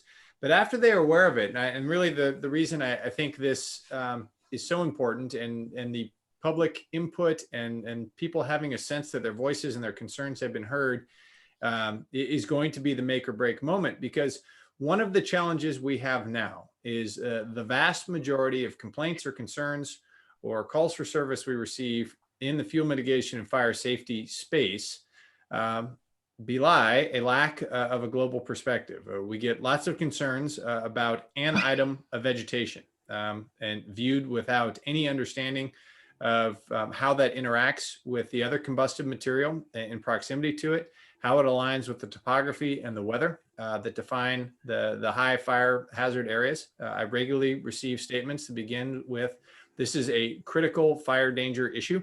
And upon investigation, it is determined that it is not a critical fire danger issue. It is an item of combustive vegetation, sometimes without any interconnection with other items that would carry the fire. And my hope, and I reserve the right to be wrong here, but my hope is that the CWPP, with appropriate public comment and input and buy-in, will help guide our efforts on a district-wide basis, so that we can move forward in a coordinated manner with projects that are mutually supporting and generate the greatest good for the greatest number of people at the lowest cost, measured in money, environmental impact, and allocation of available resources. That's, I think, what we are missing. And I think we're missing that largely because as this is such a new field of interest for many of our residents, there has not been a lot of time for people to take it in. There certainly is not widespread education or understanding about some of the basics of fire science and fire spread. And my hope is that this document, appropriately sourced, appropriately caveated and footnoted, and appropriately influenced and informed by the public's comments and input, will provide a roadmap that will allow us to move forward with the projects that will generate the greatest good. And with the hope then is having a roadmap that has been established, that we can stick to that roadmap for some period of time until it is appropriately opened up, revisited, revised, and updated, and really focus on the execution of work and limit the siphoning of resources to ancillary projects that will not net a benefit to the greater good. Thank you, Chief. Next, I'm unmuting Melanie Light. Ms. Light, you're up. Good evening, everybody. This is fantastic. I am thrilled to have a roadmap for all of us who are newly woke to wildfire and for the district. And this is a brand new term to me as well. I became aware of it about a month ago in a webinar offered by the State Department of the Office of Emergency Preparedness. And I learned there that the state has would like every jurisdiction to have their own CWPP and the hazard plan that you mentioned earlier, Chief.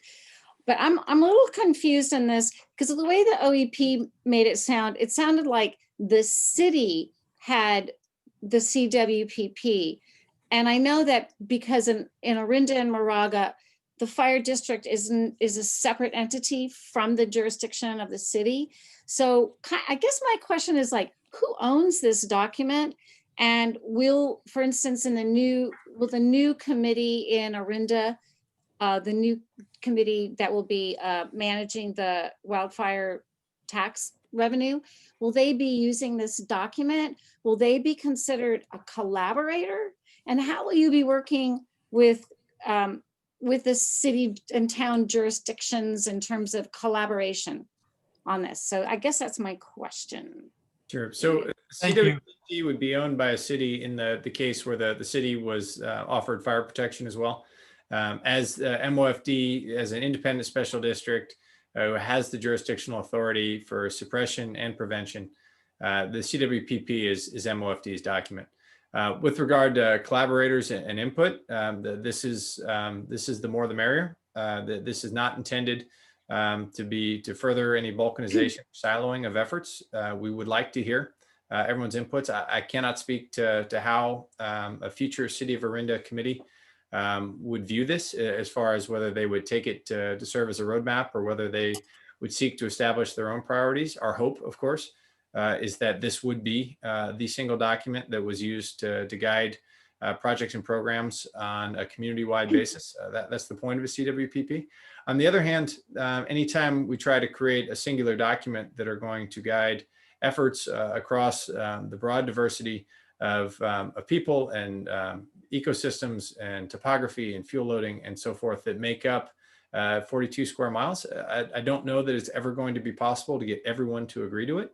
But we certainly want to make sure everyone has an opportunity for their voice to be heard and for their input to be considered, while also understanding that there is going to be prioritization of projects and programs, which I think is necessary. And prioritization, while that's good in the aggregate, it will certainly leave, I'm sure, some folks feeling that their area was not highly prioritized enough. I will leave the neighborhoods out of it, but I have, on recent walkthroughs associated with FireWise assessments, I've been in neighborhoods where there is no physical chance of fire spreading.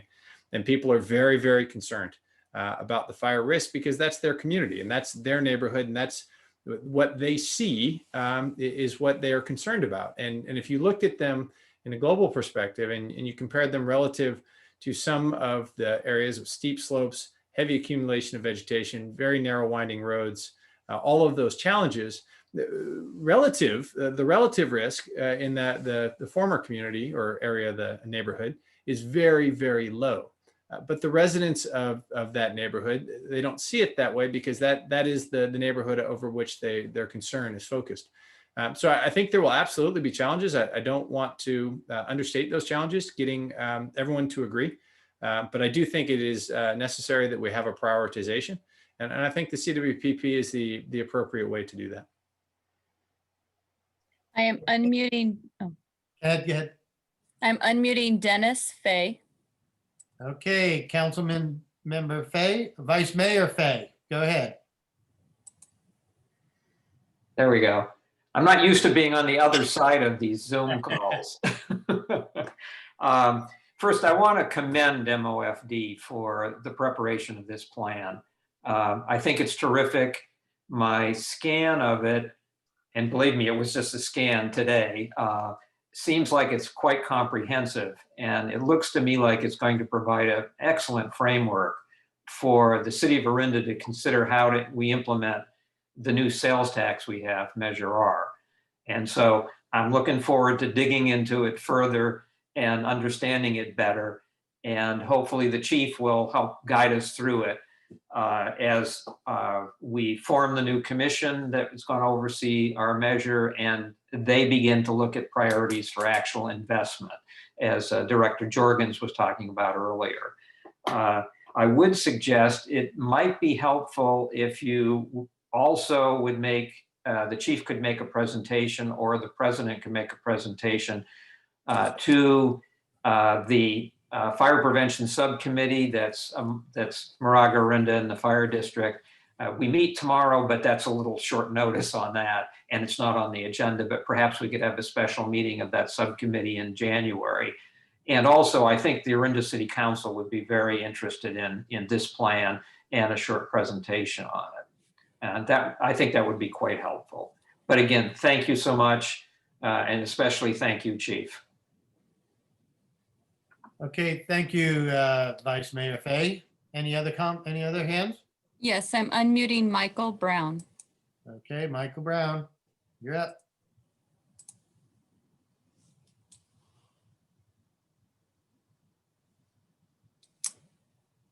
Michael Brown has decided to mute himself and his hand is not raised anymore. Okay. Wait. Can you hear me now? Yes, we can. Sorry about that.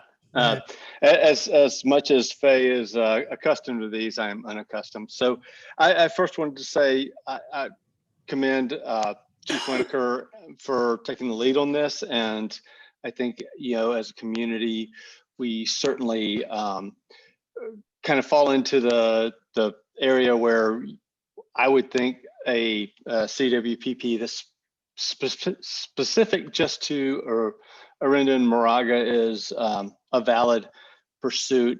I wanted to also reiterate what Melanie Light said about looping the city into the process. I know Orinda sometimes has to be dragged kicking and screaming into the realization that this is something they really need to focus on, but I think it's a worthy thing to try to get their buy-in in the process.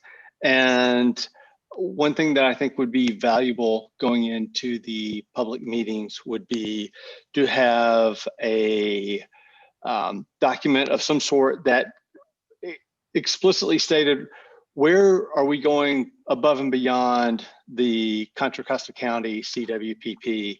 What is it that we need that isn't already being provided by the document that we're currently living under? So those are just my comments, and thank you again for this vision here and in so many other areas, leading us to a more wildfire safe community. So that's it. Thank you, Mr. Brown. Thank you for your interest. Any other comments? We do not have any more hands raised, and we've not received written comment. Okay, we're going to close the public comment on item 8.8. Any more discussion amongst directors at this point? Chief, just one quick question. So the county has an umbrella document, it sounds like. We're an appendix to it, I think it was.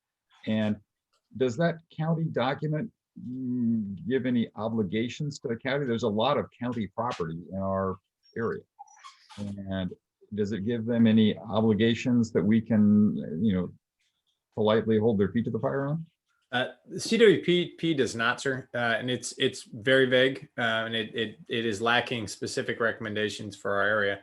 An example of county agencies that have an obligation that we have been with mixed success working with county roads, as an example, their own standard requires 3 feet back, 15 feet up on all the county roadsides. Clearly, many of the county roads do not meet that standard. We continue to work to that, but the CWPP that does not provide a mechanism to force that. Really, to address Michael Brown's comments, really where this document nests within the county CWPP is by providing specific and localized recommendations that are relevant to this community at a level of granularity that the county plan was just never intended to do. Great. Right. Okay. Great job. And if I may just, Director Danziger, before you close the item, I would like to recognize Battalion Chief Jerry Lee and Fire Marshal Jeff Isaacs, who put a tremendous amount of work into this. These CWPPs are typically outsourced to consultants. They can regularly run into the 6 figures to produce and up. Some of the county ones in our area have run $300,000 plus for the document. So the resource we have in Jerry Lee, who went out and built the base for us by scraping from others, and then Fire Marshal Isaacs, who applied his experience and the lessons learned from his time working at the State Board of Forestry and FRAP. He was able to bring a statewide perspective to it that was tremendously helpful, as well as he spent a lot of time at his keyboard, which we appreciate. Okay, thank you, Chief. We look forward to discussing this quite a bit more into the new year. Okay, we'll move on now to item 8.9 is the Wildland Fire End of Season Report. Good evening, directors. In what is regularly described as an unprecedented fire season, MOFD deployed members in support of the state mutual aid system. These deployments included both Type 1 and Type 3 strike teams and single resource deployments and a variety of line and IMT assignments. Single resource deployments included safety officers, GIS specialists, division supervisors, medical unit leader, liaison officers, and technical specialists. All of these specialties are relevant to wildfire operations in the districts, and through these deployments, MOFD members gain valuable experience and qualifications recognized by the CICCS system. This year, several members achieved new qualification, and all deployed members maintain certification currency, which is required on a 3 to 5 year cycle. More information about the system and the combination of training experience required to achieve qualification can be found in the document. I apologize for its length, but the CICCS manual is the literal Bible that guides certs and quals and allows our members to deploy within a standardized statewide system that is largely plug and play. Beginning with the 1,800 acre quail fire in Solano County on June 6th and concluding with the 1 million plus acre August complex in November, 38 distinct MOFD members deployed for a total of 1,625 hours or 817 person days to 29 incidents as over 4 million acres were consumed by wildfire. Through these deployments, MOFD members worked in austere conditions in the face of dynamic and fast-moving fires to reduce the loss of life and property. Deployments included the quail, the hog, the gold, the apple, the red salmon complex, ONC staging, the Loyalton deer, lake, SCU lightning complex, several OES, XAL, Prepo, and XCC preposition strike teams, LNU lightning context, Lake Castaic, North Complex, August Complex, West Castle Zone, and the SQF Complex, the Glass, the CZU Lightning Complex, the Oak, the Creek, and the Silverado Blue Ridge. Members also deployed to the Cal OES headquarters in support of COVID-19 mitigation efforts. In short, we had folks at just about all of the big ones and all of the experience and the things they saw on those fires they brought back where they were shared and helped develop our experience and our awareness and our readiness for a future large-scale fire here in the district. Further, mutual aid deployments are reimbursed by Cal OES for time worked, vehicle usage, and administrative overhead fee to cover processing costs. It's important to note the staffing reimbursement pays for the deployed member or the backfill used to staff units in district during their absence. Year to date, MOFD has generated the following funds. Staffing was $1.482 million. As mentioned before, that's largely a pass-through as it is paid to the members who are deployed or the members who backfilled for them here. We also generated just over $250,000 in vehicle charges. This is per day for SUVs and other non-firefighting vehicles, and it's per hour for our fire engines. And that money, obviously, there were some additional charges for the actual vehicles, but that's mostly in recognition of the wear and tear on the vehicles while they're deployed. And then $619,000 in an admin fee. Prior years with less wildfire activity have resulted in lower amounts of Cal OES reimbursement as deployment revenue is tied to the number of hours members are assigned to the incidents. For example, I listed below the prior years to give a sense. Remember, these are fiscal years, so ending June 30th, to give a sense of the degree to which this revenue ebbs and flows depending on fire activity in that particular year. Additionally to the items listed above, the district's emergency preparedness manager deployed on several occasions for a total of slightly over 2,000 hours, all of which were reimbursed by Cal OES and were authorized as part of the district's increase of the position's hours for the remainder of CY20. Of note, that authorization will expire on December 31st, and he will revert to his normal part-time schedule. Presenting this to the directors because this was quite a fire season. We had folks up and down the state doing great work. I received in person and by phone and by email commendatory correspondence about the manner in which our members carried themselves and the degree that they contributed to the effective management and control of these fires on a regular basis. Really one of the things, and the words are nice, but what resonated even more was the fact that we started to get lots and lots of by name requests for our members because they had performed with such distinction on previous deployments.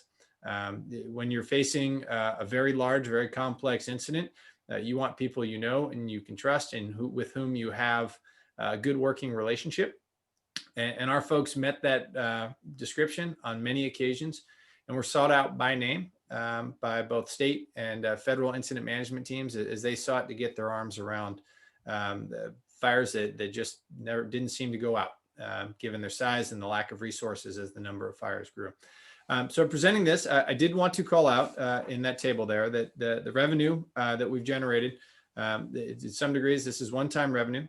We can expect a baseline of strike team revenue, but that baseline comes and goes. So it's just for the board's awareness about the degree to which revenue generated, some of which the non-salary portions, specifically the vehicles and the admin surcharge, that is really one-time money, and did want to call that to the board's attention for consideration as we move through the upcoming budget process. Okay, thank you, Chief. Discussion by board members? Chief, will most of that revenue fall into the current fiscal period we're in? By quarter or by year, sir? Well, 2021. So FY 2021, the answer is yes, with the footnote that yes is a qualified yes, in that the state is processing. The way the processing system works is when a member returns, they submit their F-42 and any OAS reimbursements. Like if a vehicle is damaged on the incident, you have an S number, they'll pay for it, et cetera, et cetera. Mary in finance processes that, submits them to the state. The state reviews them, confirms they're good, and then they send back an invoice that we check for its accuracy, we sign it, we send it back. At that point, the state is supposed to pay. Of note, the Quail Fire, which occurred on June 6th, the state still hasn't paid for that one yet, and that's the first one, if you will. So I think given the number of resources that were out on a statewide basis, the system is clogged up. I don't think COVID has helped. We're talking about processing physical pieces of paper in a very sort of 1970s-esque system. So we have not received the reimbursement yet. We believe the state is good for it. But at the moment, we are carrying the float as we wait for the actual payments to start arriving. So I think the most important thing we need to take from this is to give a tremendous thank you and congratulations to your fine firefighters that went out and did all this terrific work and, put themselves out there and sacrificed their time and away from family, and especially during COVID. And so I think that's a big takeaway from this person. Yes, sir. To that point, so to have 38 members in a 57-member department deploy, I mean, that's a level of engagement and participation that it's not unheard of, but it's really good. And so it speaks to the degree that we have members who are eager to serve. They're looking for opportunities to help resolve, put fires out and help people in their time of need. And it was very heartening to me to see that level of engagement. We had people go out who hadn't been out in years. So it's really great to see folks getting engaged in that and seeking out those opportunities for service outside the district. And as a distant second to that, I would say that it's great that you're appropriately breaking out these one-time items. Whether it's this or the shaded fuel break, or the fees that we get from those are clearly one-time items, and we need to break those things out in our upcoming forecast we're going to make. Yes, sir. Okay, thank you, directors. Let's open this up for public comment. So this opportunity for the public to comment on item 8.9, which is our wildland fire end of season report. We have one hand raised. I'm unmuting visitor. Okay, visitor. Chief, two questions.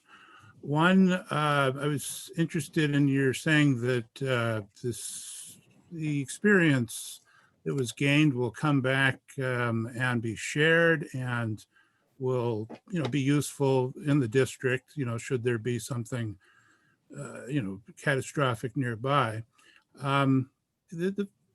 The fire service, to my knowledge, is, its specialty is not tribal knowledge. And so I'd be interested to know specifically what is being done to really share this and possibly actually write it down, to have some kind of actual distillation of these experiences. I think would be personal. I mean, for all I know, might be actually useful now, but maybe more so down the line. Second question is, do you think there's any chance that any firefighters, after having this experience, will want to leave the district and go off and do this stuff all the time? They'd be perfectly happy to take the 1/3 pay cut and go work for the state and do this stuff. Thank you. Thank you. So to answer the first question, we just had our end of season wildland meeting where one of the topics was the after action and comparing the lessons learned and ensuring that information is being shared internally within the district and captured in next year's RT 130 as we move into the next fire season. The second way it is that as we receive blue sheets and green sheets associated with either near misses or serious injuries or fatalities on the fire, those are circulated. Those are addressed during the lineup with the on-duty battalion chief and their crews.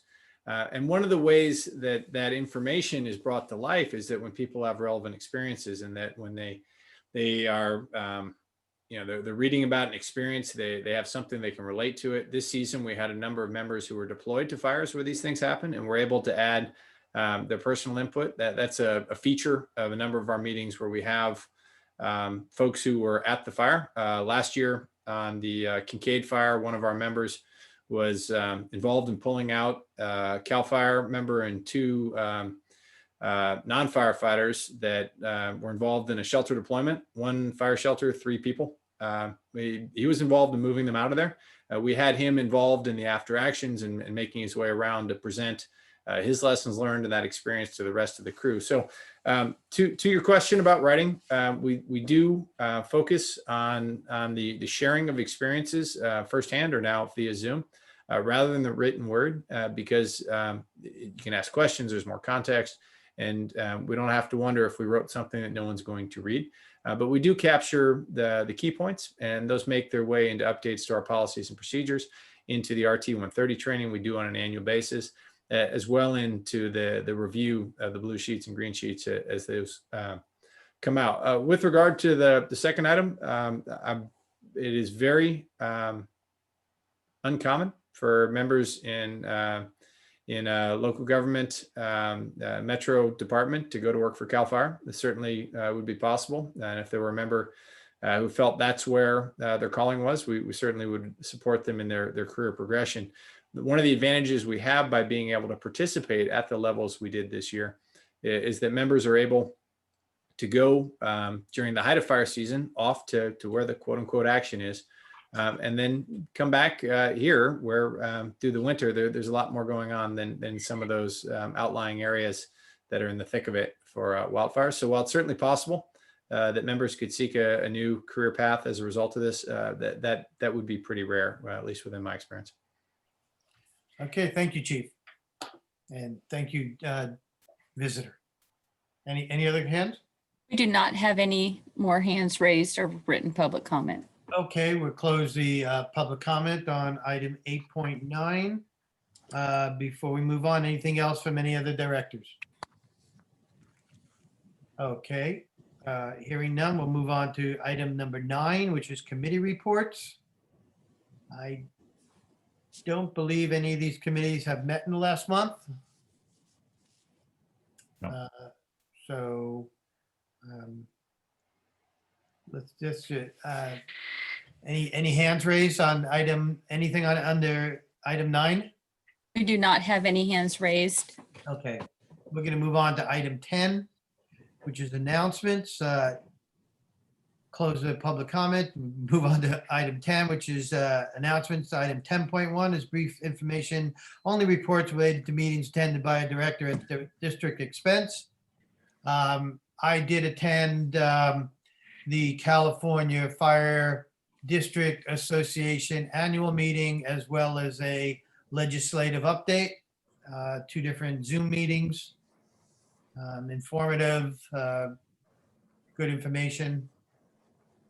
Anyone else have anything else to share under 10.1? Okay. 10.2, questions and informational comments from board members and staff. Anything? Okay, hearing none. 10.3, fire chief updates. 10.3.1, COVID-19. Good evening, directors. COVID-19, as I'm sure the directors are aware, now 98% of California is below, their area is below 15% ER capacity. The second or third wave, depending on how you count, is absolutely here. We continue to follow the practices that we've put in place over the previous 8 months. Those appear to continue to be effective, but we also are very aware that complacency literally kills in this case. We continue to work with county health and with our local agencies to make sure we are following the best practices and that we're staying abreast of the developing and emerging understanding of how the disease is transmitted. Locally, there is absolutely a shortage of skilled nursing staff. That has been an issue both in the hospital setting and the congregate care setting.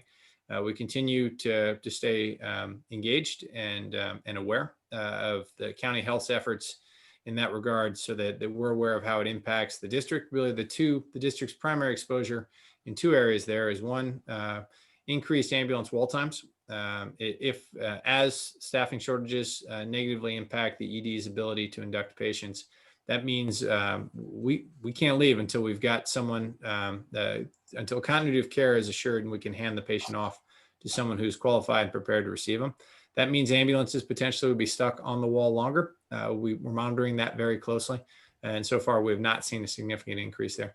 The second area of the district's exposure has to do with the congregate care facilities in Orinda and Moraga. Specifically in Orinda, one of those at one time early in the pandemic, what had the highest concentration of COVID patients in the county. We continue to monitor that facility and the others for outbreaks and for staffing shortages, as we certainly are very concerned about the potential for collapse of care in any congregate setting. So that's not something that's imminent, but it's something we're certainly monitoring to ensure that we're not caught by surprise if we were to have the collapse of care in one of those facilities and we're suddenly required to transport either the population or to facilitate the inflow of staff to support them. With that, I'll turn it over to Christine for the one question, Chief. Sure. Before you move on, what about the present state of potential vaccines for our members? We have no updates at this time. Nothing. Okay. All right. Christine for Human Resources. Thank you. Good evening, directors. Tonight, I have a very brief HR update. As was presented earlier this evening, on December 8th, the promotional examination process for a battalion chief was conducted. As a result, Captain Lucas Lambert was promoted to battalion chief this past Monday, December 14th, and an eligibility list was established that will be good for 1 year. The next promotional examination will be for the job classification of captain and will occur in early summer 2021. And that concludes my update for this evening. Thank you. Christine, I just want to commend you and anyone else who worked with you on this. It's extraordinary that you were able to complete that battalion chief process in such a quick time. I know that the chief and others, I'm sure the other battalion chiefs and the actor were waiting to get a new chief in there, but I know what it takes to do this, and it's extraordinary that you did it so quickly and so efficiently. So yeah, thank you. Without the help of Battalion Chief Gailing and our office specialist Mona, it would have not happened. So well, it's pretty extraordinary. Mm-hmm. Thank you. Okay, we'll move on to 10.3.3, Fire Marshal Isaacs. Good evening, directors. Fire prevention staff has been heavily engaged in the chipping program. We're finishing off our inspections for the season. We're working to close out the North Orinda shaded fuel break, removing the last bit of trees from the Wagner Ranch School. That should be taking place next week, and then possibly a day after Christmas in that time frame there. I would just like to close out the year with some of our numbers. We spent 110 days chipping, removing approximately 402 tons of material. We inspected 2,881 properties. Our pass rate for our first inspection, 1,950 passed the first time. 625 passed on second inspections. 234 passed on the third inspection. We're still dealing with 83 properties. We do have some new properties in that number due to the amount of trees dying and complaints that we have been receiving. The district board, you approved 21 properties for us to go perform work on because they were non-compliant. Of those 21, 7 properties we have actually done the work on for a cost of $24,640. That concludes my report unless there's any questions. I'm just curious, can you just tell me, do you know where the chipper is working like this week? I do not, sir. Okay. I know they will be up Tiger Tail next Monday, Tuesday, and they might be up there Friday as well. But I can send an email update out. Do we still have a backlog for the chippers? Yes, sir. We're still, last I heard, fuel mitigation manager Gordon Graham was scheduling the chipper late January, early February. Great. Okay. If I may, two items just to point out that Jeff mentioned in passing. If you look around the district, this is that time of year when Monterey pines die, and a lot of Monterey pines have died recently. We're working on a PSA to encourage folks. Don't ignore it. It's not hard to see, and it's going to consume a tremendous amount of staff resources to go out and let those folks know.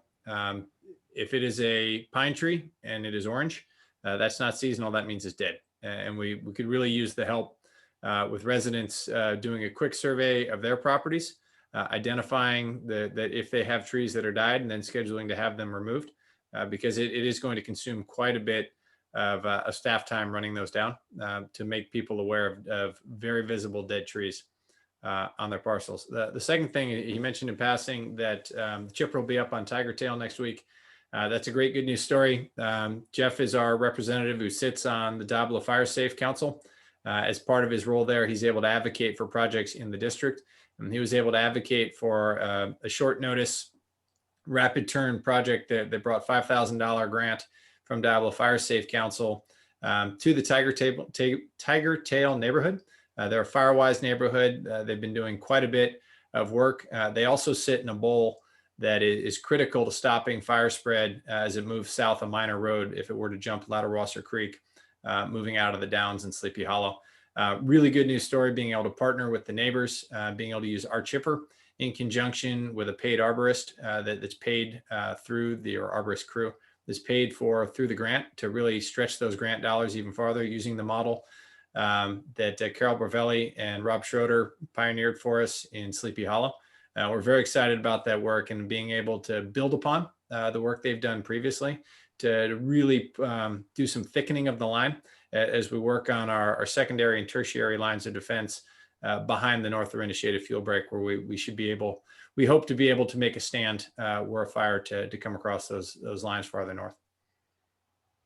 Thank you. I also want to just mention and commend you for your collaboration with the California Native Plant Society. I was really pleased to see you working with them on that area over there in, near Briones. So that's great. That's a great segue, sir. If it's if there are no questions, Marcia, if you could put up my slides, please. All right. Around the world in 30 slides. So directors, as part of the fire chief report for tonight, and certainly we'll come back to a couple of the items I asked you to hold in your mind earlier. I want to give an update on the work the team's been doing for not only fuel modeling, but how we've been putting fire on the ground, taking advantage of the favorable conditions in the fall, and leveraging the growing relationship that we're developing with the Bay Area Air Quality Management District as we work with them to better their understanding of the impact of prescribed fire during different times of the year on the PPM loads. And as we work towards a more permissive environment where we have not only greater allocations authorizing us to burn larger areas or more piles as the case may be, but also more certainty with more advanced notice, which will be very helpful as we line up the resources necessary to safely conduct a prescribed fire. Next slide, please. All right, next slide. So here's an example of how we're trying to use data to capture what has happened. This is the Irvin Drive fire. That's the view from the alert wildfire. Next slide and play the video, please. You may recall this is the time lapse that shows how this, it's not doing it, huh? It is not. Let me just try something different.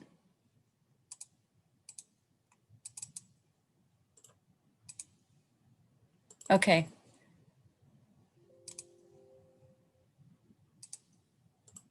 Okay. I've got Great. it. Awesome. All right, let that go, please. So here's a time lapse from the Irvin Drive fire. What's great about this time lapse is that we get a pretty good idea of what the spray rate looks like. And we see as the sun went down and the heat came off the fuel, it really slowed, and then the helicopter showed up and the engines were able to gain access up that fire trail on the right side there, and the fire was put out.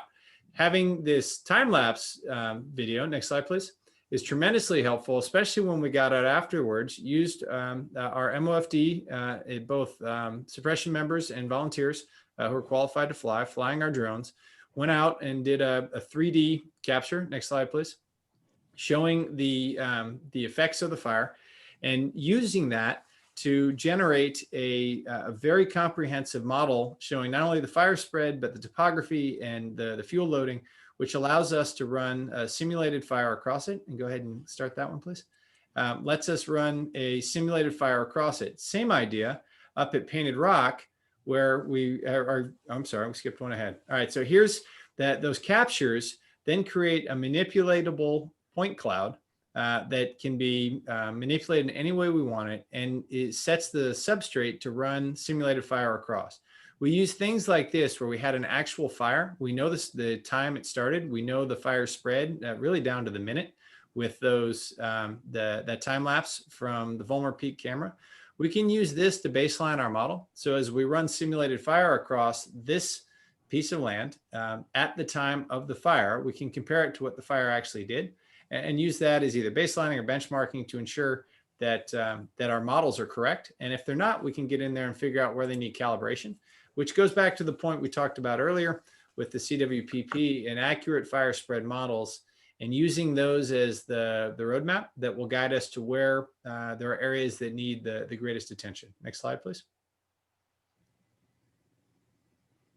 And then, and one more. So then we recently were able to put prescribed fire on the ground at Painted Rock. This is the third time we've burned in this parcel. As I'm sure all the directors recall, this recently transferred to the John Muir Land Trust, and they're in the process of coming with their long-term plan for it. We hope that will include the reintroduction of cattle. And what we're doing here is removing years, almost 20 years of accumulated thatch, encroaching brush, and thistle, highly combustive materials that have been encroaching in this area. Following the Buckingham fire in July of 18, we've been out 3 times to put fire on the ground here. And this was by far the most ideal conditions. It was phenomenal. We were able to let it burn right down to the roadside. And we were tremendously appreciative of the support from the town of Moraga and the residents who put up with the smoke this put in the air for a period of time towards the goal of making that fuel reduction. For anyone who's either with an HOA or anyone else that has done any work, if you start to price out what 20 acres worth of total fuel reduction would cost you, the 2 or so hours it took to burn this under ideal conditions was very, very cost effective. It also, next slide, please, gave us a great opportunity to partner with some folks up at UC Berkeley who have a California Air Resources Board grant to study wildfire smoke. So that's a big honking drone with a whole bunch of fancy sensor packages on it.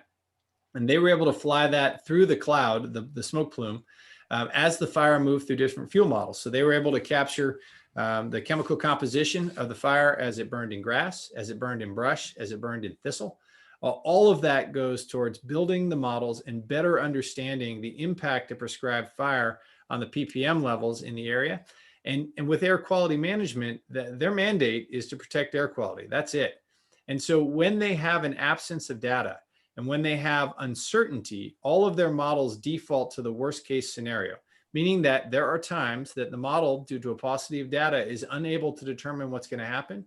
When it's a null value response, we are not able to burn. So anything we can do to increase their understanding and awareness of what the effects of our smoke production is going to be, to increase their understanding of the weather in this area through the remote automated weather station that Rescue One funded last year that is currently in the field and providing data to the air quality models.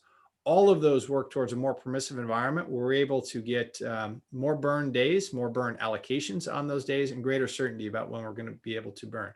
We're continuing to work with this team from UC Berkeley. The proximity obviously is beneficial to both parties. And as we put fire on the ground, they intend to continue to come out to capture data and fully flush out their models. Next slide, please. This is a really good news story. Up on Bear Ridge in North Orinda, it was part of the North Orinda Shaded Fuel Break. Next slide, please.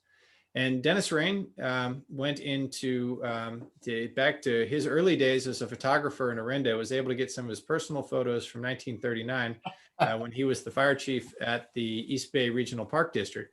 And you'll note there on the left, we see Bear Creek Road. On the right, we see Tappan Lane, and the outlined area. That's the area where we did the maceration. And you'll note in 1939, there were some oak trees and there was a little bit of brush starting to encroach, but by and large, that was grass on the north and south ends of the parcel. Next slide, please. So in 89 there, you see we've now got brush is fully encroached. It's filled in all of those areas between the shoulder of Bear Creek Road and Tappan. And you don't see a whole lot of trees. The trees are either cut or otherwise removed along with the construction of Bear Creek Road. So we largely have a brush field. Next slide, please. And now we see in 2002, we see the establishment of those trees along the shoulder, and we see continuing encroaching a very thick, mature brush field. And now we have homes up there on the right. Next slide, please. 2008, once again, continuing encroachment of the brush. Next slide, please. All right, now we start to get to the good stuff. So 2015, that's the last pre-pass. One more, please. And so now we see this is the area that we did an overflight in 2019. This was to capture work we did in 2018 using a Delta Camp crew. You can actually see the spoil piles on the north side of the fire trail where they chipped a bunch of coyote brush. Next slide. And now this is the work we did during the North Orinda Shaded Fuel Break. We brought macerators into that area. They macerated that decadent coyote brush field, ground it down, left a few isolated stands for habitat for Alameda whipsnake in accordance with the biological monitoring we were under. Next slide. And here we see a point cloud. So the same as before we saw on Irvin Drive where we were able to manipulate the point cloud.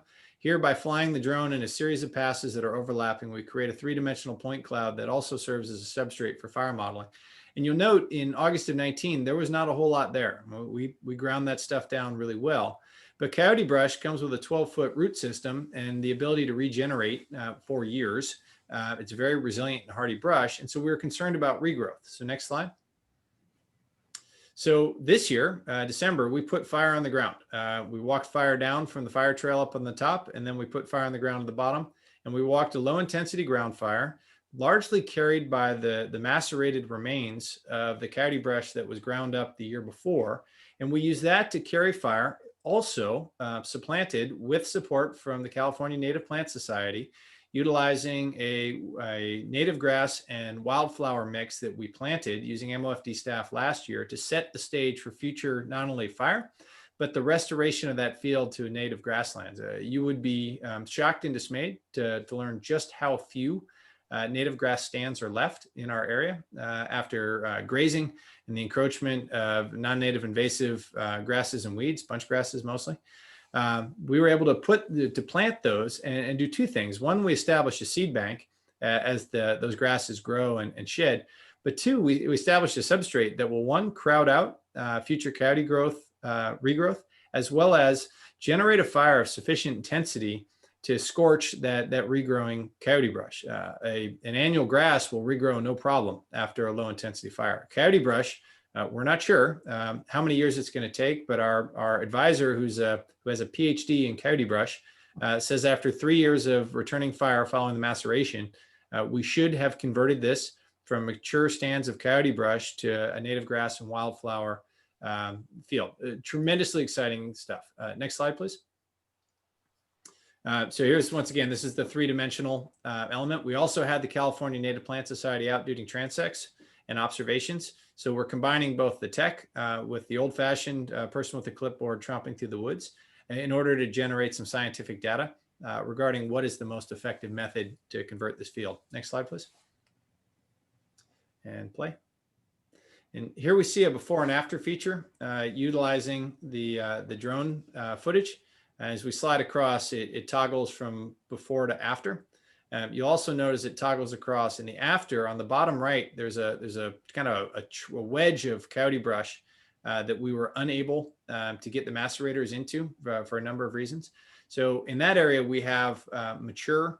That's after the fire. You note the black is kind of a splotchy, indicative of low intensity ground fire last Friday, as a matter of fact.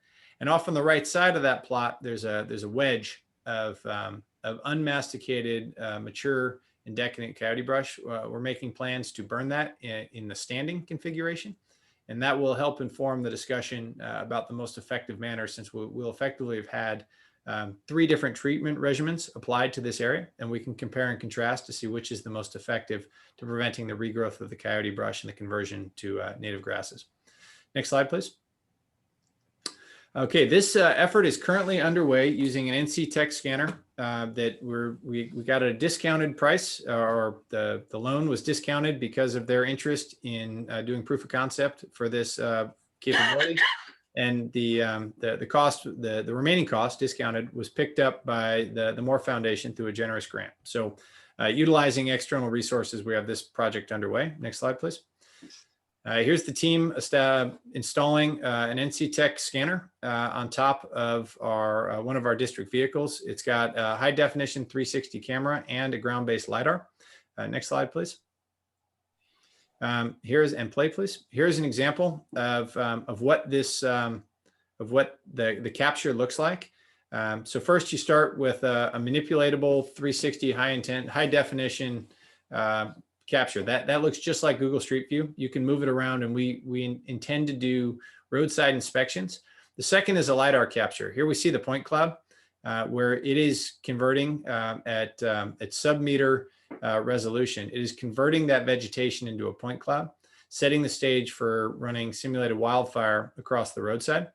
Roadside, I think, for a lot of reasons, is the most interesting to us because it's the most accessible. It's the easiest to visualize, and it has the advantage of work done on the roadside builds upon the existing fire break that is there by virtue of the non-combustible roadway. So it's really a great place to start, and we can rapidly capture lots of data. Next slide, please. So the team's been out driving a lot. The orange squiggly marks there inside the district boundaries, that's all the streets they have driven to date. They'll be out driving again tomorrow, depending on the rain. And so this is the volunteers of our communication support 241 team that Dennis Rain has organized. They're out doing great work driving these roads, soaking up all this data. We are filling and shipping 3 terabyte hard drives on a rapid rate, and we're shipping them off to Scotland for processing. And we should have an awful lot of data to work with as we start to inform our future efforts in the very near future. As I'm sure you all can connect the dots on, doing this by ground from existing roadways, we have a very limited swath. You remember in that video just a moment ago, we just see that thin ribbon of the roadside. Next slide, please. So we're also running a pilot project, next slide, where we are flying MOFD drone. We have a volunteer member of the communication support team who is also a pilot and is qualified drone operator. He's been out flying some of the open spaces as we work proof of concept for how do we rapidly and reliably inspect these areas, not only for simulated fire, but also for enforcement. We spent a lot of time this year trying to get out to visualize some of the large interior parcels that are hard to see from the road tucked into some of the neighborhoods. And if we can do that in an automated manner, because we need to be out there a couple of times. We need to go out to identify that a violation exists, and then we need to go out and identify whether or not the work has been done. And if the work has been done, whether or not it's compliant. On a couple of large parcels, we're still going out there and spending a quarter to a half a day inspecting the parcel, trying to figure out if they just did the work in the areas that can be visualized from the roadway, which has been the case in more than a few times. With the ability to look at it from the air, this will let staff rapidly collect it and then assess it back from the office in batches, which I believe will significantly increase our efficiency and effectiveness and allow us to build upon the 2,800 inspections we conducted this year and closer towards the goal of inspecting all 14,000 parcels on an annual basis. So this is Wilder. This is the macro view. The lighter colored area is what we flew in the last week or two. The tan around it is a Google Maps satellite image. From Google Maps, the resolution is okay, but really the challenge is how often it's updated. We've been working with Planet Labs and on updated satellite imagery, and we're getting 5-meter resolution, and I don't think it's quite there as far as what we need to be able to tell if work's been done. Next slide, please. Here we see a zoom in of the top right corner of that area. The darker stuff is our collection. The lighter stuff is Google. You're starting to get a better idea about whether or not fuel mitigation work has been done. And you can barely make out there in the middle a pedestrian out walking based on the shadows. But it's still a little hit or miss. I wouldn't be comfortable issuing a citation based on this imagery. And then next slide is the full zoom in.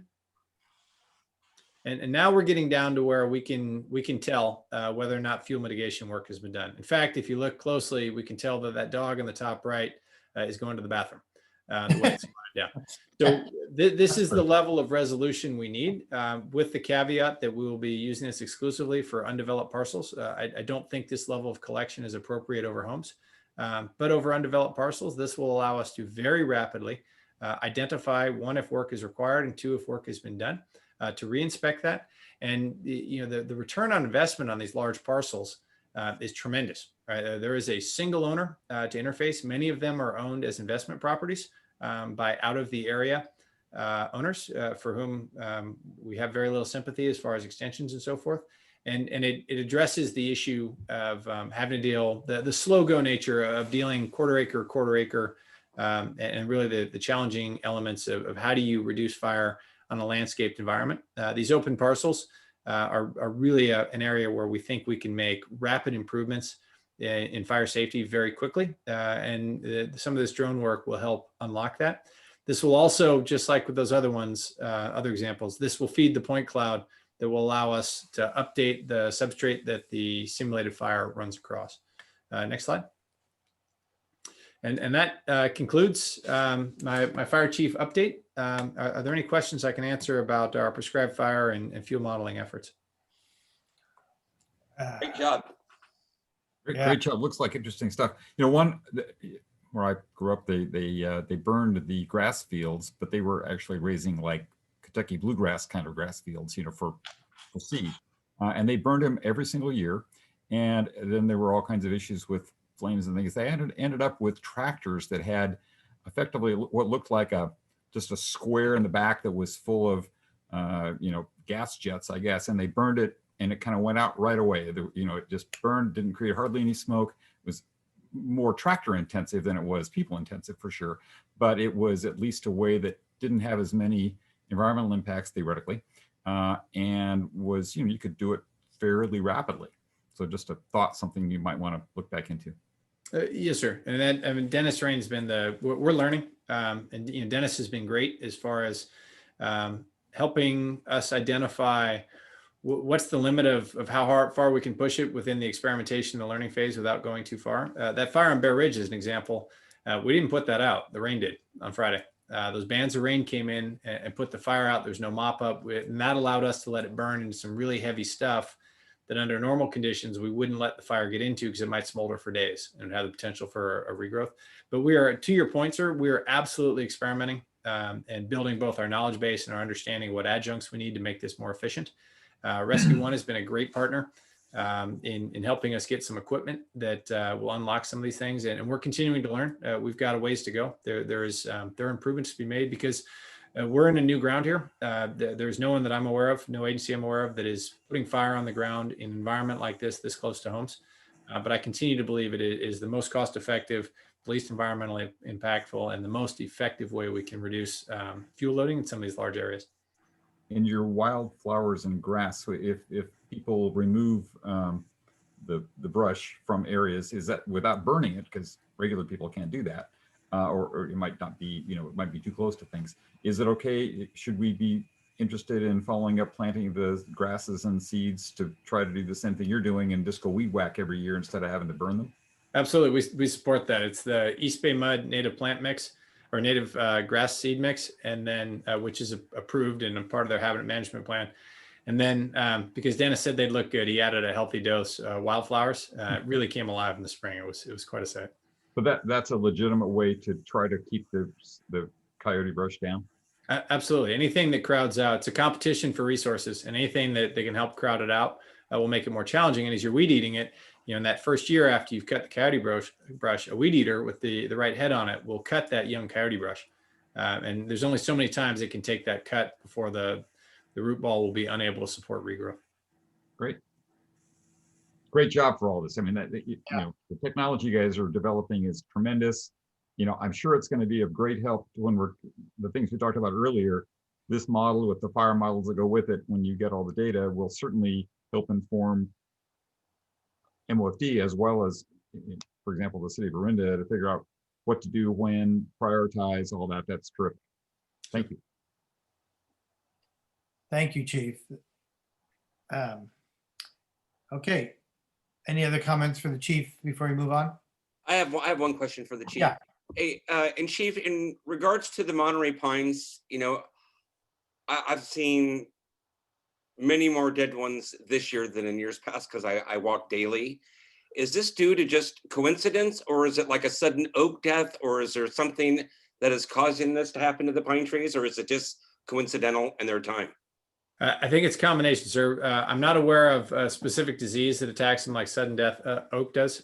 It's two things. I think one, they're all planted in the 70s or so, and they're hitting the end of their life cycle. It's about a 50-year tree in this environment, and they're all coming due. And the second one, despite the one really good year, we're really in year 5 or 6 of a sustained drought, and that just stresses those trees out, and the age plus the stress is turning out to be too much for them. Okay. Thank you. All right. Thank you, Chief. That was really interesting. Item 10.4, communications received. I think we all saw some communications in our packet. Yes, sir. Nothing to add. Need for some exciting reading. Anything else on that? Nothing to add, sir. Okay. 10.5 is future agenda items. Anything at this point? Okay, let's open public comment right now on anything under item 10. Anything? I'm checking public comment. Okay, and while we're waiting, before we end, I just want to say happy holidays to everybody. Happy New Year. We'll talk to you all that after the new year. Hope everyone stays safe. We have one hand raised. All right. I'm unmuting visitor.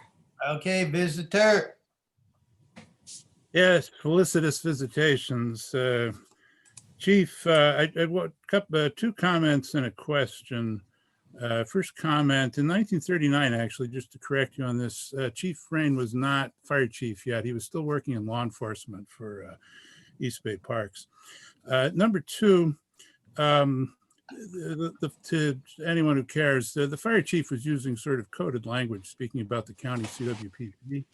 I was co-chair of the committee that spent the U.S. Fish and Wildlife money, the immense amount of fish and wildlife money on the first county CWPP. And it's pretty much useless in every way. It's a, I would say that that's a more of a fair, more of a direct summation than the way the chief characterized it. And so my question, when I drive by the painted rock burn, it was just done recently, it's a pretty steep slope. The question of erosion comes up, and I'm sure this is somehow calculated into your plans, Chief, but I wonder if you'd speak on that point, the considerations for erosion burning at this time, as a result of burning at this time of year. Yes, we work with the landowner and with the relevant regulatory agencies to make sure that what we're doing is minimized in its impact. But all of these things are a compromise. I mean, it is, as you may have seen in the public comment received, they produce smoke, and that smoke is irritating, can be harmful to sensitive populations. Same with erosion. Our hope is that those slopes are already pretty stable. The fire doesn't burn down to bare ground. It's not a high intensity fire because of the way it's managed in a backing configuration, especially in thick thatch. Often you see fires working through the upper portions of the grass, and the grass bed and the roots remain intact. So you don't have that damaging slicking off of a high intensity fire. And we believe that the land managers who are aware of in approving and evaluating what we're doing relative to their stewardship obligations to keep that land intact, that met their requirements. But I'll be the first to concede all of this stuff involves a compromise. And there are negative impacts to everything we do. But there's negative impacts to doing nothing as well. And we're trying to hit that sweet spot where we're seeing a great return on the investment of the time and a benefit to the public while minimizing the negative environmental impacts. All right. Thank you, visitor. Thank you, Chief. Any other public comment? We do not have any hands raised or written public comment. Okay, I'm going to close the public comment now on everything under item 10. If there's nothing else, I'll ask for a motion. So moved. Second. Okay, we got a motion and a second. Let's take a roll call vote. Director Bates, Aye. Director Donner, Aye. Director Jex, Aye. Director Jorgens, Aye. President Danziger. And I make it unanimous. Thank you, everybody. Happy holidays. You too, everyone. See you next year. Bye-bye.